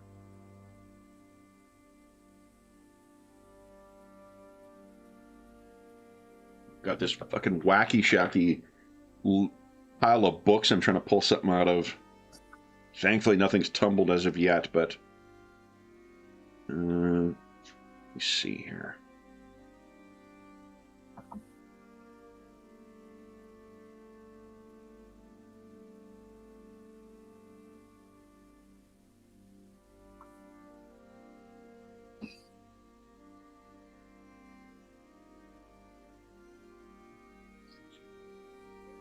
Apologies, I should have marked this page before.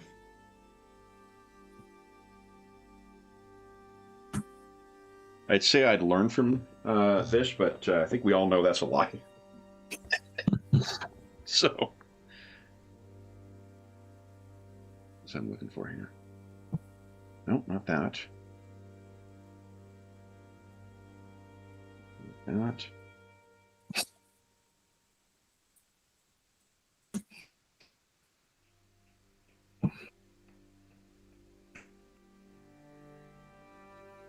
Ah, here we go. Here we go. James, would you give us a percentile roll, please?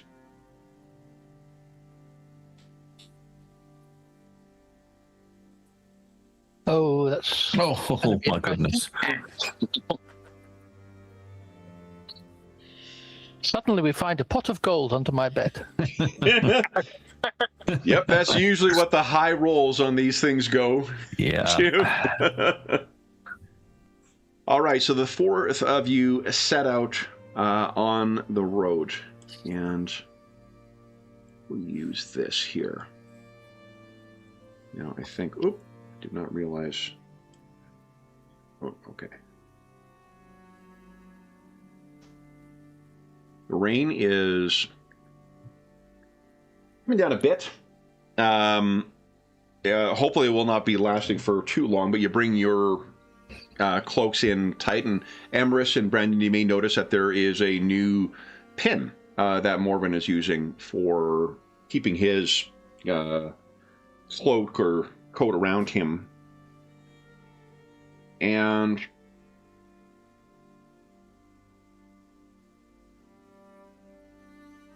it is about 3 hours into your trip along this. You should be about an hour out from Treveru. When... Let's have everyone give us a perception check at standard, please. See if anyone spots anything awry here.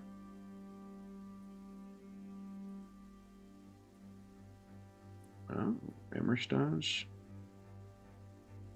Good Lord, I've made a roll.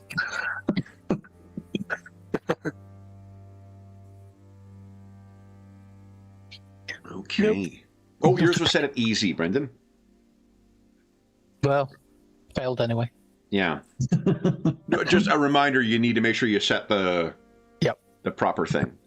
So it is Morven rolled lower. So Morven, perhaps this is just your long experience of being on watch. Okay. But you guys are making your way, above one of these hills, and you can see that there are a group of the path between the cities. Like there's a path that you can follow and a road, but it's not it's not a Roman road. There is a Roman road near Treveru, but it doesn't lead to Tresildian. You're just following along the river in all likelihood. But what you come across and the and what you can see is what looks to be 4 men who seem to be kind of... I mean, it has the look of them looting corpses, to be honest. There looks to be a kind of a camp of some kind that looks... Emrys, when you see this, just your experience having camp, like... This is what people who don't know how to try and rough it would try and put together. There's kind of a fire pit there, or like a pit that is there. There's lean-tos that look absolutely pathetic, like something made by necessity by refugees, as opposed to someone who is intentionally sleeping on the side of the road. But they appear to be dead. There looks to be about 6 bodies along the road, and these individuals who are looting them. They don't have any markings on them. They look, from the weapons that they're carrying, to be warriors of some kind, but I mean, like, everybody's a warrior in Kernel. And if someone wants to spend a point of luck, they will not have seen you, and you'll have an opportunity to hide if you'd like. Otherwise, I'll just roll to see if they spot you. I guess I'll spend it. Okay. Okay. Why doesn't everyone give us a, let's say, an easy stealth check then, please? It'd be easier for you to succeed in this, and I'll just roll for them. Okay. Oh dear. Okay.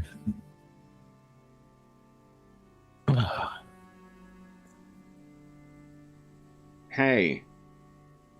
So, Brennan is...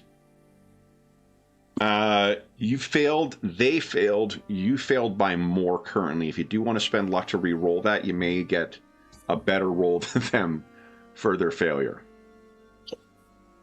Yeah. I'll be out of luck then, so. Yeah. It's interesting, isn't it? Not knowing I'm not remembering the game too well. I'm jealously hoarding my one last bit of luck. Yeah. You know what, let's make it easier too, because we're you guys have set out on the journey. That does seem something worthy of recognizing. So Brendan and Morven, you each have one more luck once again. Oh, Thank you. Does that change your mind at all, Brendan, or do you wish to let them potentially see you? I'll try it then. I will make it easy.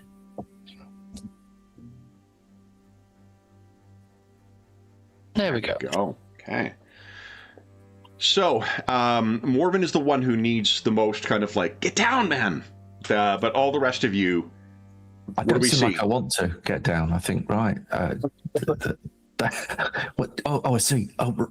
Yes, of course. I'll get down eventually. Okay. So they have not seen you.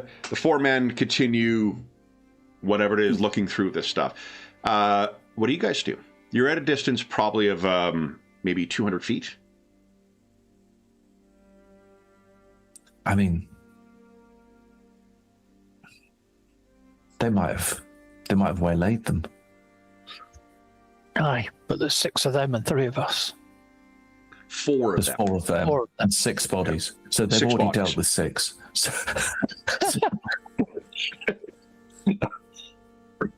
surely we can't. I mean, it's not really our business, but it is really. They're not far from our lands. There could be bandits. Should we not try and work our way around and surprise them and challenge them? I say.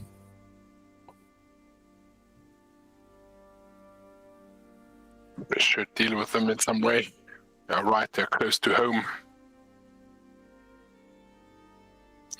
Well, They definitely have... Emrys is a seasoned hunter, but Morven, you and I are a bit clumsy on our feet. Perhaps you could distract them, Emrys. Emrys? Then we'll find a way there. Sorry, say again? No, I'm just saying, perhaps you could work your way around stealthily, Emrys, distract them. I see. Yeah. And perhaps while you do that, we'll work our way around the other way. And while they're distracted, we'll close in on them. I can tell you that these guys, the 4 who are looting, they do have they are carrying long swords. Oh, right. But they're not. One of them has a shield among the 4, and it's a Celtic shield. And there's 2 that have short spears, but like these look like bandits. They do not look like proper. They have a rough look to them. They look like they spend a great deal of time on the road. It is unusual for bandits to be this close to you, and certainly or to Trasulian, and certainly very close to Treveru. It's also really weird for people to just decide to camp on the side of the road an hour outside of Treveru. Like it's only an hour to go, and from the looks of things, it's a family. Like there's the bodies of children and of adults that are among there. They set upon these people for... I can't let this stand.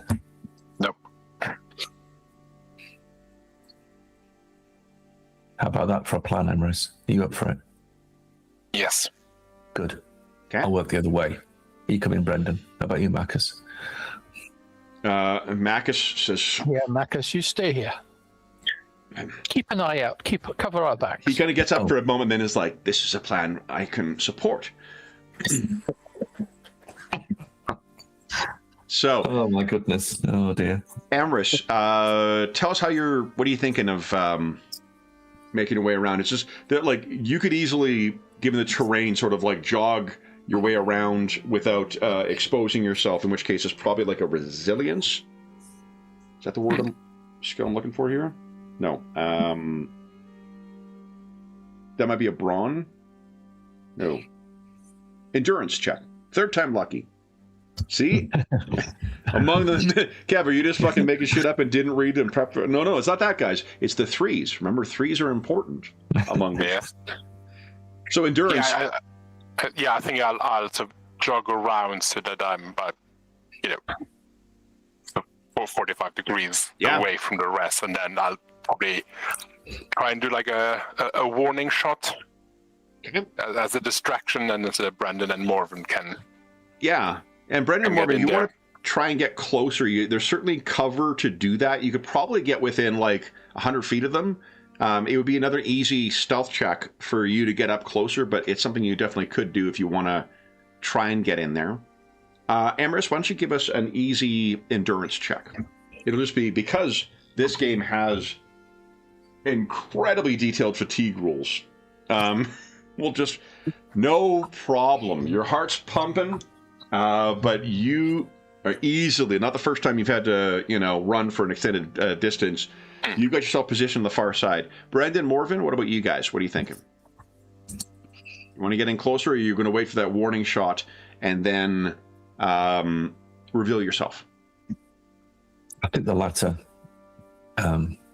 Yeah, I think so. So they're they're kind of fully diverted, and it'd be interesting to see what they do at that point. Okay. So, Amrys, you got yourself in position. How far away are you hoping to position yourself? 100 feet. Okay. Why don't you give us one more easy stealth check, please?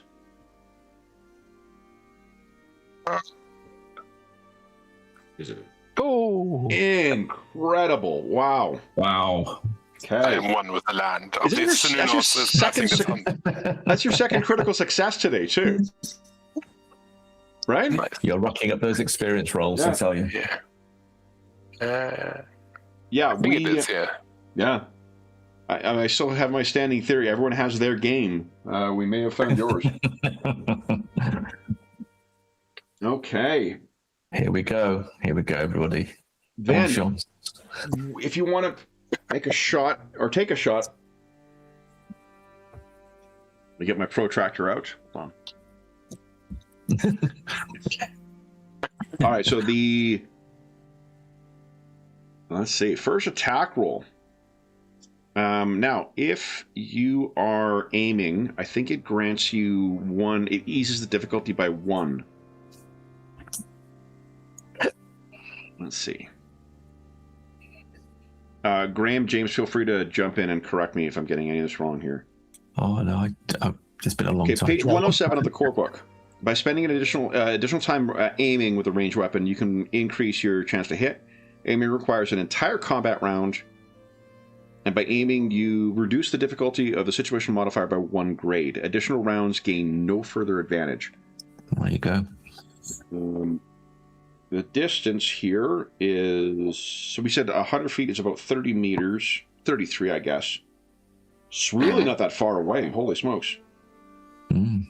So it would make it, the distance would make it 1 step harder, but your aim would correct that back to whatever your score is in your combat style. There is light wind. You know what? One thing, I know I mentioned BattleTech an awful lot on the channel, but don't run it ever. But BattleTech is one of those games where, like, the whole too much of a good thing for situational modifiers can really become a just absolute mauling of any fun you might have with the game. Yeah. So the I think we'll increase the difficulty by 1 once again for. We're going to ignore the wind for today. So it'll just be your combat style then. For you setting up your shot. What are you trying to hit? One of them. Oh, you're going to hit one of them. I think. Yeah. What I was thinking about is if I hit one of them and they'll rush in my direction, it'll be more difficult for you to catch up to them. Whereas if I actually do is there a like I don't know, like a cooking pot or something above where the fire was? Yeah, there's that lean-to On the still. other hand, if one of them is dead, I'm going to say, if you take one down. Yeah. I think I'm going to hit one of them. Emrys is a cocky little shit. He'll try to. He's not tactical enough to. He'll try and prove himself to his warrior friends and take one of them down. Okay, let me see here. Oh, I was going to check is this the distance because since we're talking about moving, let's talk about how much you can move in a given round. Oh, here we go. Hey. Oh, that's a distance versus target size table. Yeah, that's where I got the. I was surprised that 33 meters really isn't all that far. Okay, so I've got everything about. That's everything about combat except for movement. Oh, I found the following rules, guys. I'm good. Don't worry. Oh, and the Hounds of Nodens. Oh. Okay, Excellent. movement. Combat rules.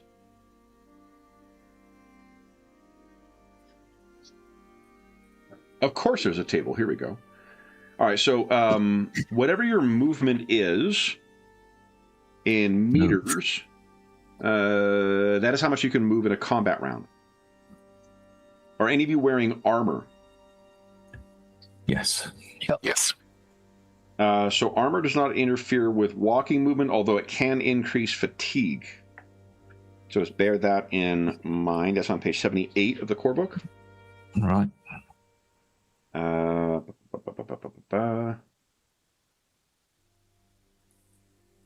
Okay. Combat is so it's your constitution in seconds. So if you're running in armor, for instance, that's when you would need to make like athletics or brawn or endurance checks to avoid suffering fatigue.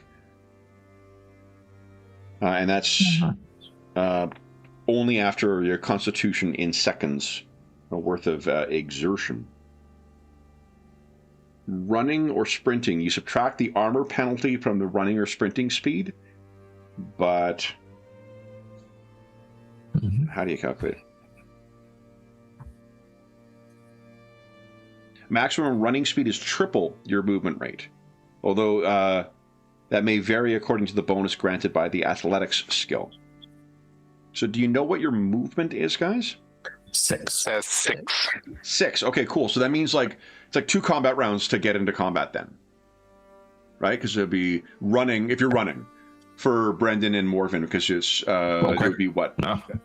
6 times 3 is 18, 8 times 2 is 36 meters. Yeah. So, yeah. Okay. All right. how many seconds is that? Good question. I Because want otherwise to we'll be knackered by the time we get there. say 6. 5 seconds. 5 seconds Yay! each. So that's 10, which is 1 second short of. Awesome. Let me give here. Let's see here. Perfect. Oh, you know what So I'm gonna we do? run for 2 rounds. Here, we'll christen this campaign with the first use of generic thug number 2. Oh, hang on. I'm looking forward to this. I think you'll recognize him Oh, hello, my old friend. Hello. from. So, and I can't because of hit locations. It's not really worth putting a health bar on him. But you know what would be helpful, and I should have done beforehand. is their action points, because that would be an easy way for me to keep track of that. Oh, this is where the pulp rules are going to come in your favor here. Oh, good. I'll use the blue bar for their action points. Guys. There we go. Boom. Boom. Boom. Right. Oh, right. So, when you're 33 meters away, Ambrose, your time to shine. They're not going to be able to defend themselves because you are catching them totally unawares.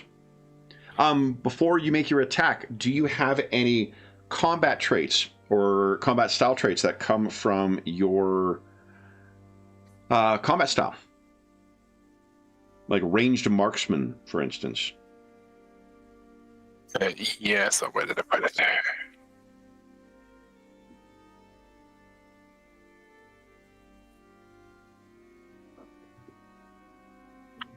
Once we get used to the combat, I should say, for those listening at home, we have played Classic Fantasy on the channel, and once you get reacquainted with it, it does play quite quickly.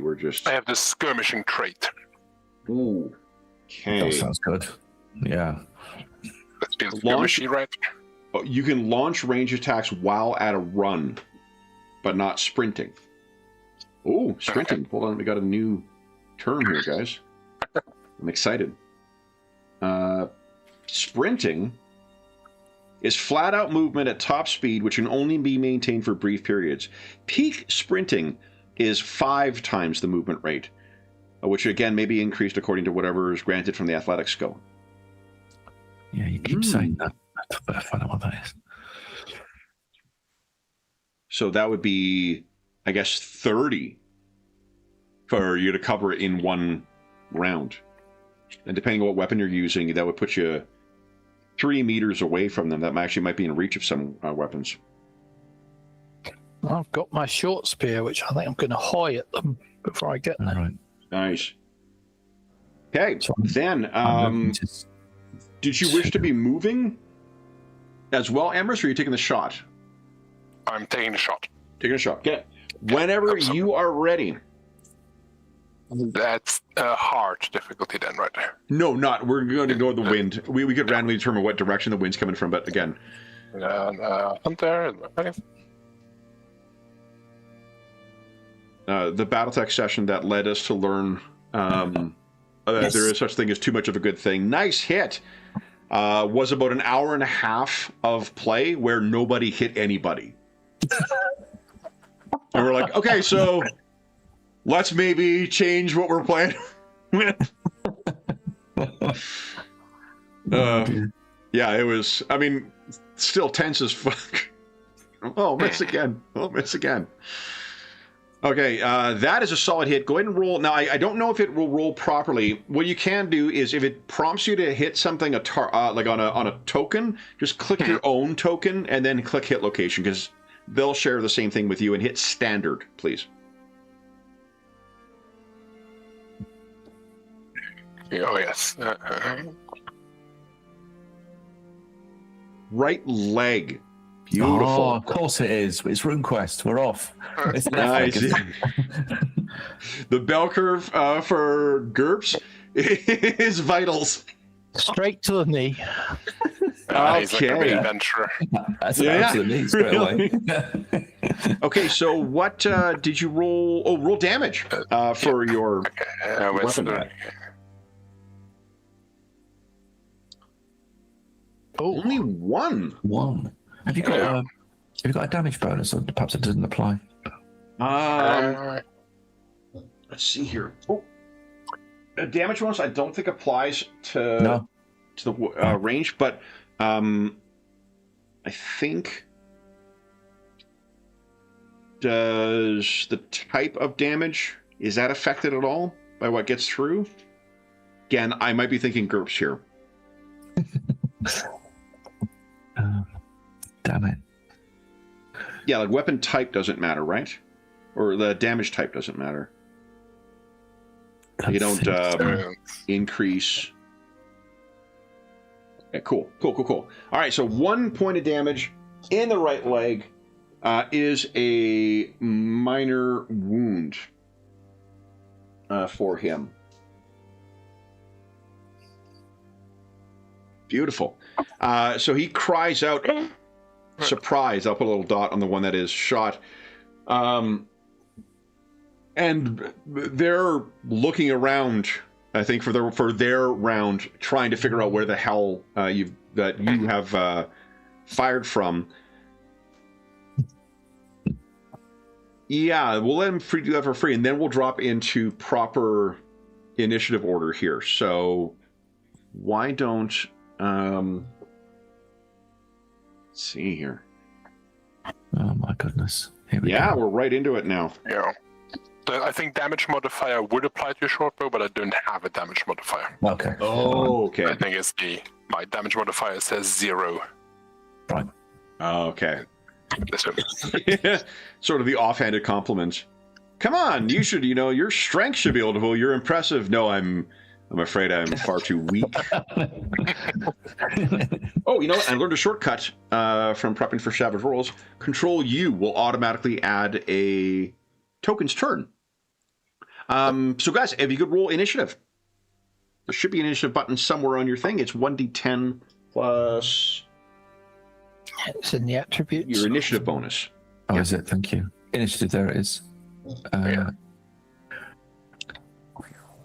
Hey. All right, then. Oh, I thought I didn't work. Oh, well done, guys. Look at this. Hey. Now, combat actions. Once initiative has been determined, the participants have the chance to perform several combat actions during their combat round. Hooray. The number of times they can act is equal to the number of action points, and let's see here. Yeah, so we go through, everyone takes an action, and then we cycle back through to the top. So, Emrys, you're up first. I think I have to reload. Okay. Which is, it says load 2. I mean, it takes me 2 actions to reload. I think so, yeah. Okay, then that's what I shall do. Okay, so you're starting to reload. This is the GURPS muscle memory is coming back here. Every time I read Mythras, I keep thinking of there's a lot of similarities to that. Although this is a lot more forgiving with the non-1 second round. Okay, so that's 1. Is it helpful to... Oh, you know what, guys? Your action points are your green bar. So if you want to reduce then we'll know you've taken your turn. Great. Okay. So in which case I should have made these blue bars green for consistency, but, As long as this is a confusing game in the best of times, come on. You spend both action points now, or 1 now and then I think it's recycle, 1. I and think you then- spend 1 action point now. Let's Let's see. see, reaching into my quiver. Let's see here. Any combat action costs 1 action point. Let's see here. Yeah, load is this shows how many turns are required to load or reload a weapon which fires ammunition. Okay, and I'm just checking to see if that is... Yeah, load is not...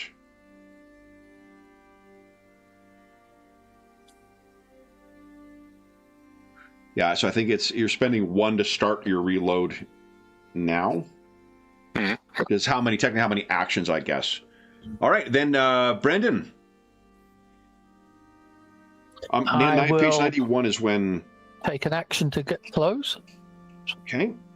So the move combat action is not required for every instance of movement during combat. One does not need to spend an action point to engage an opponent. For instance, a character crossing an open field to engage a group of archers would spend 1 action point to cover the distance. He would not, though, need to spend another action to engage combat with one of the archers. Okay, now what I'm planning to do is clear it. I'm going to get close enough to throw, and then I'm going to stop and draw my sword. Okay. That's the plan. Okay, so then your first action will be to move then. Yep. Okay. I'm going to move close. Yep. Let's check with the athletic skill, see if there's any rules we need to be aware of from that. Running. Every full 25% you have in athletics, you can add an extra meter to your base movement when sprinting, or half that when running over longer distances. So if you're sprinting at 5 times, what's your athletic score? 26. 26. Okay, so you can add one more. So when you're running, I guess your move would be 7. You can move. Sprinting, you can move right up to them if you chose to. But what distance do you want to stop?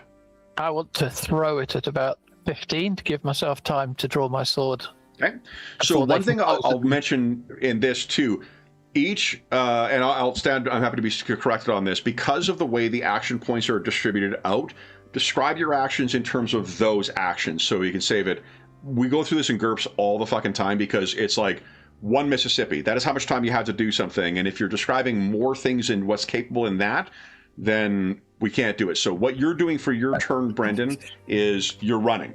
I'm running to, okay. Yeah. Okay, so reduce your action points by 1. Yeah. Morven? So I will run. How far do you want to get? I want to run to them. I have To them. sword and shield. What is your athletics? So my movement rate in total is 8, but I am wearing armor with an armor penalty of -3. Ooh. Okay. It says here. The movement rate is 8 with the running bonus from athletics, you mean? Yes. Okay, so that's only for running, or for when you're sprinting, though. It doesn't mean your movement rate is always up. And just for the purpose of sprinting, that is when that's higher. I'll move that. But yeah, you're able to engage with him then. Okay. So did that move cost me an action point? One action point to go down. To actually engage with them would not, though. Oh, okay. Okay. And I'm going to reduce each of theirs by 1. They are drawing weapons. None of them have readied weapons right now. On their turn.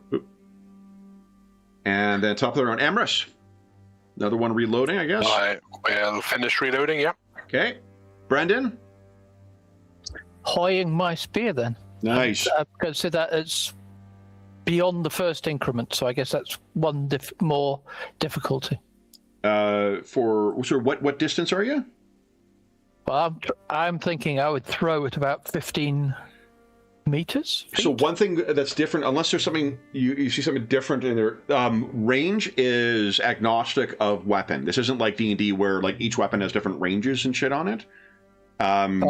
My spear's got a range of 10/15/30, which I think relates to damage, not to difficulty of hitting. Let me double check, because the range difficulty for hitting, it comes from the size of the target that you're attacking. So here, distance. If you're at, it's on page 62 in the equipment bit. It has close range. The distance over which choose location may be used as a non-critical special effect. Effective range, distance over which there are no significant modifiers on the weapon's accuracy or power.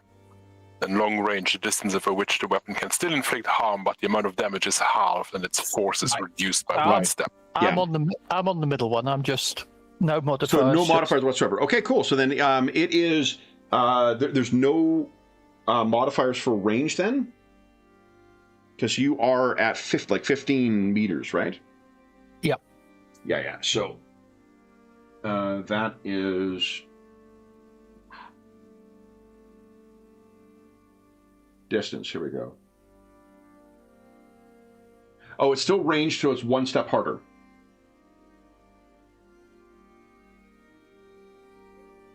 Wait, what's this target size? Hold on. These guys seem like big fellas. What's their size?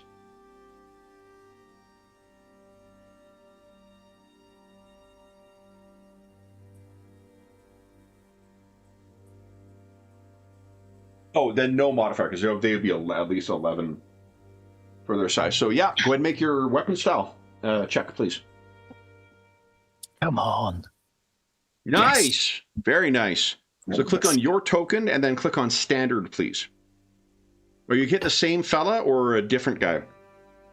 I'll hit a different guy. Okay. Oh, and hold on. He gets to spend a different guy. I'll spend an action to try and dodge as well. Nice. Oh, sorry, I've got to pick on the guy. Right. So let me see here. Roll. So who should I click on? Just yourself. Right, because it's saying I should find target. Yeah, and again, you guys have the same hit location as what any target does, and that will likely hit. So just for ease, click on your target on your own token, and then click on standard, because then it'll roll on a human's anatomy. I click on myself, and I click on standard, and I get a error message saying choose target. Click on the token on the screen to choose the target. Must be a valid token. Why is yours not a... Should be a valid token. Shall I try clicking on one of yours? I don't know why. No, I've tried doing that with it, because it worked for... That's what you did, right, Emrys? Yeah. I got an error message at first as well, but then I think I had to close my character sheet and then click on my token again. Something like that. But well, I had to move my... Initially, I got the error message as well, but then I just clicked on my token again and it worked. Yeah, I'm getting... some of these things, it sometimes times out. Because we had this on another... I just pick one? No, I can't, because I can't pick them. Yeah. Yeah, none of them have it. So, and it doesn't work on any of them. Okay, hold up. Let me... just gonna refresh the browser, see if that makes a difference. For me. Okay.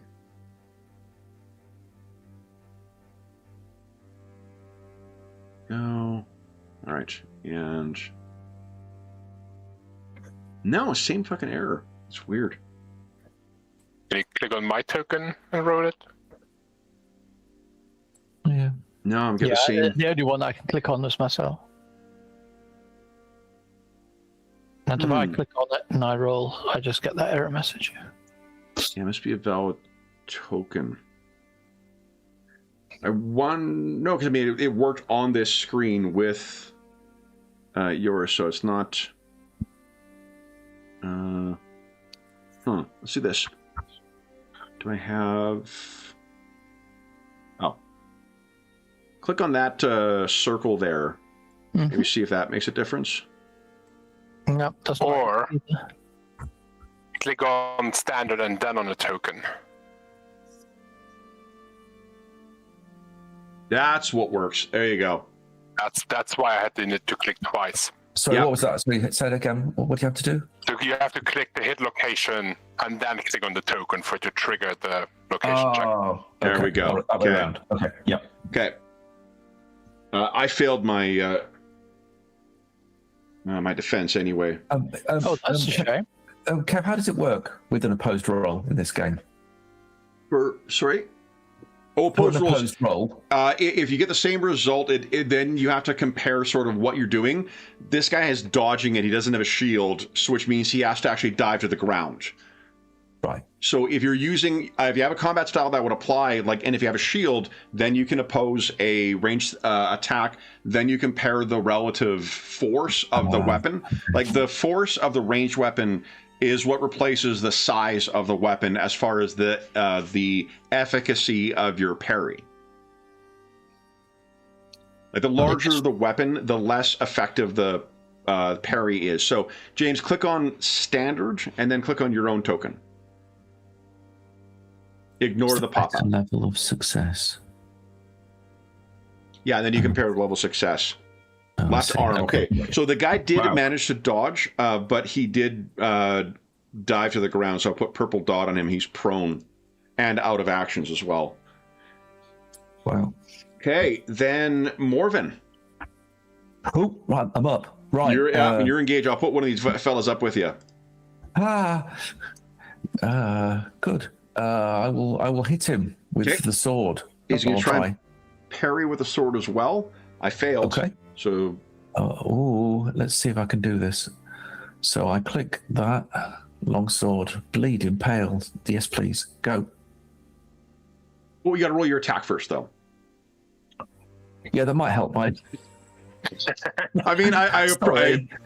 appreciate Sorry, the confidence here. Oh, dear. And it does mean it's Honestly, a good reminder. You do get at least one, as long as you get a success, you'll have one special effect. Okay. Well, let's see if I get a success first. That's a crit. Oh, you've got to set to easy still. You do. Oh, set damn it. Sorry, that's me. Yeah. But hold on. No. We'll take your roll. Your roll's a 12. Let's just, can you click on standard and roll again? Let's just see what your critical range is. Because you might get 2. I'm all of a flutter. Can you tell? It's okay. At the end of the Savage, I think it was Savage Worlds or in one of the other sessions this weekend, I could not get through the outro. I was so excited and I was having so much fun in the session.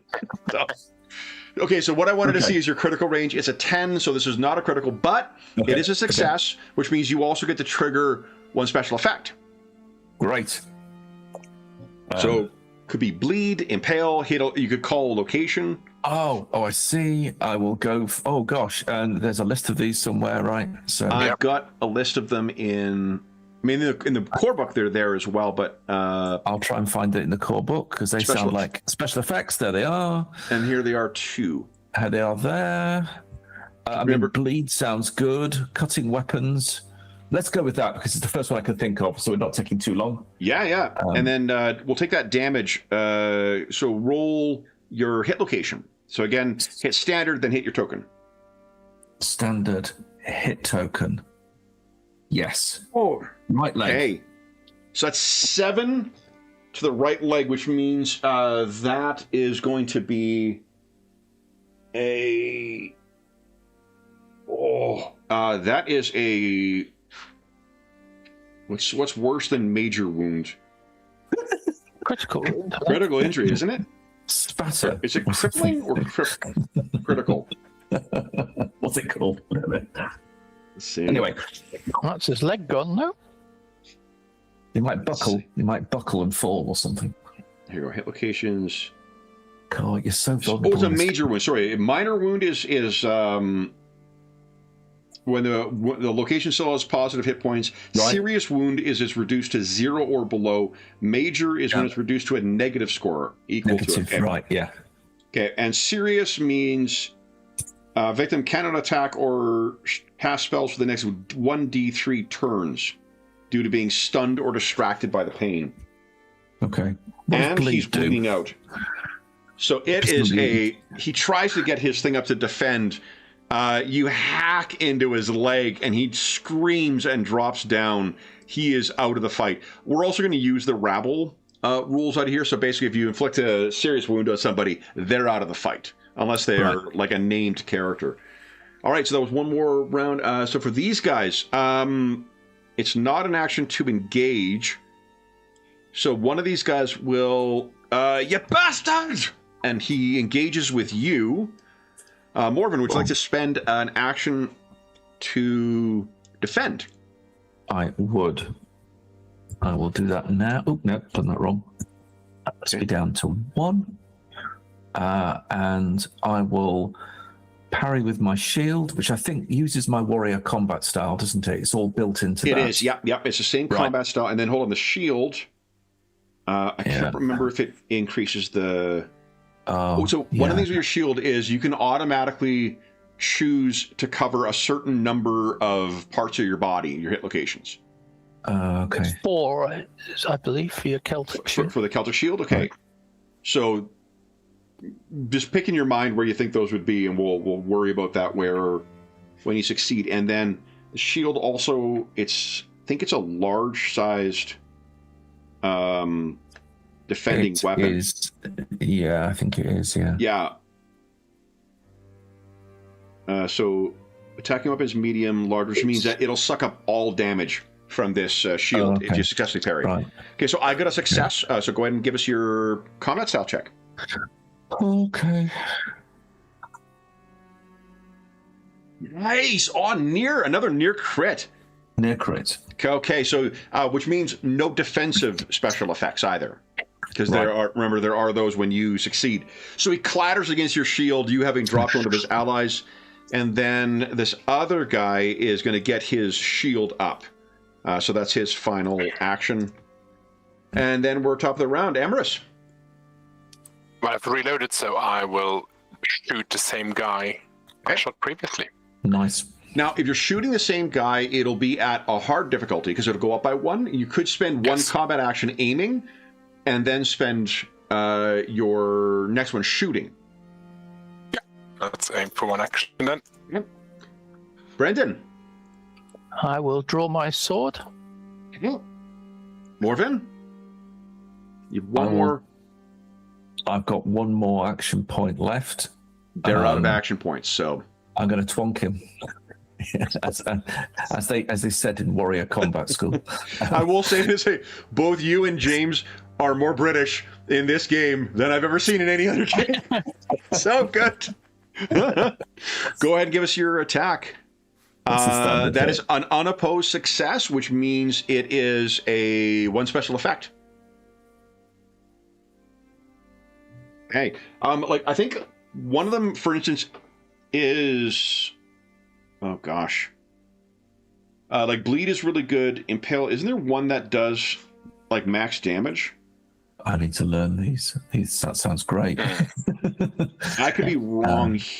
In fact, I'm probably wrong here, but no, there's all sorts of. It's really good. The only trouble is you have to pull it back out again, which doesn't matter. Oh, is that what the Impale does? Sometimes. Oh, maybe, yeah. Here we go, special effects. I can't see it. Impale. Roll weapon damage twice, choosing the better of the 2. If armor is penetrated and causes a wound, the attacker has the option of leaving the weapon in the wound or yanking it free on their next turn. Leaving the weapon in the wound increases difficulty grade of all victims' future skill attempts by 1. I think, okay, I'll try it. Let's try it, because I'm just learning. I'm going to impale him with my sword. So go ahead and roll damage twice then. Right, let's just get to that sword. There it is. The sheet might have an impale button as well, actually. Oh, it's so button? Automated with other things, it may very well. I don't know that for certain, but if not, Where's just roll twice. Button? Oh, I don't know. I'm guessing. It's just that they've got so much other... For now, just for speed, I'm going to roll it twice. Sounds good.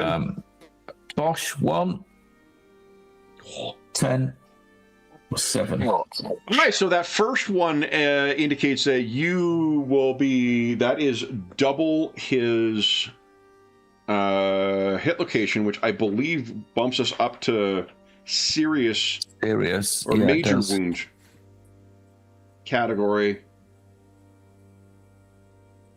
Yeah, you've cut the limb off. Okay. So you've cut his right arm clean off. Unsurprisingly, he is likewise dead. Okay. And then, so that was your action point? One. Yeah. Well, I guess you use one for defense. That's right. They have nothing left. Emrys? I will fire. Same fella? Yep. Yep. The standard. Come on. Yes. Big hit. Go ahead and roll hit location. He can't defend. Oh, same area. It's all the legs. It's all the legs. So and the bow has the impale. So I can do the impale special effect? This is where the range comes in, is what you're limited by. What is the that point blank range of your weapon? 15. Yeah, and you are 33 meters away. So I don't think you can do. I think there's no modifiers, but you. Where is it here? Range weapons. So effective range. There's no significant modifiers. Oh no, it's only the choose location one. So, and is impale one of the ones that's restricted to melee, or is it open for anyone?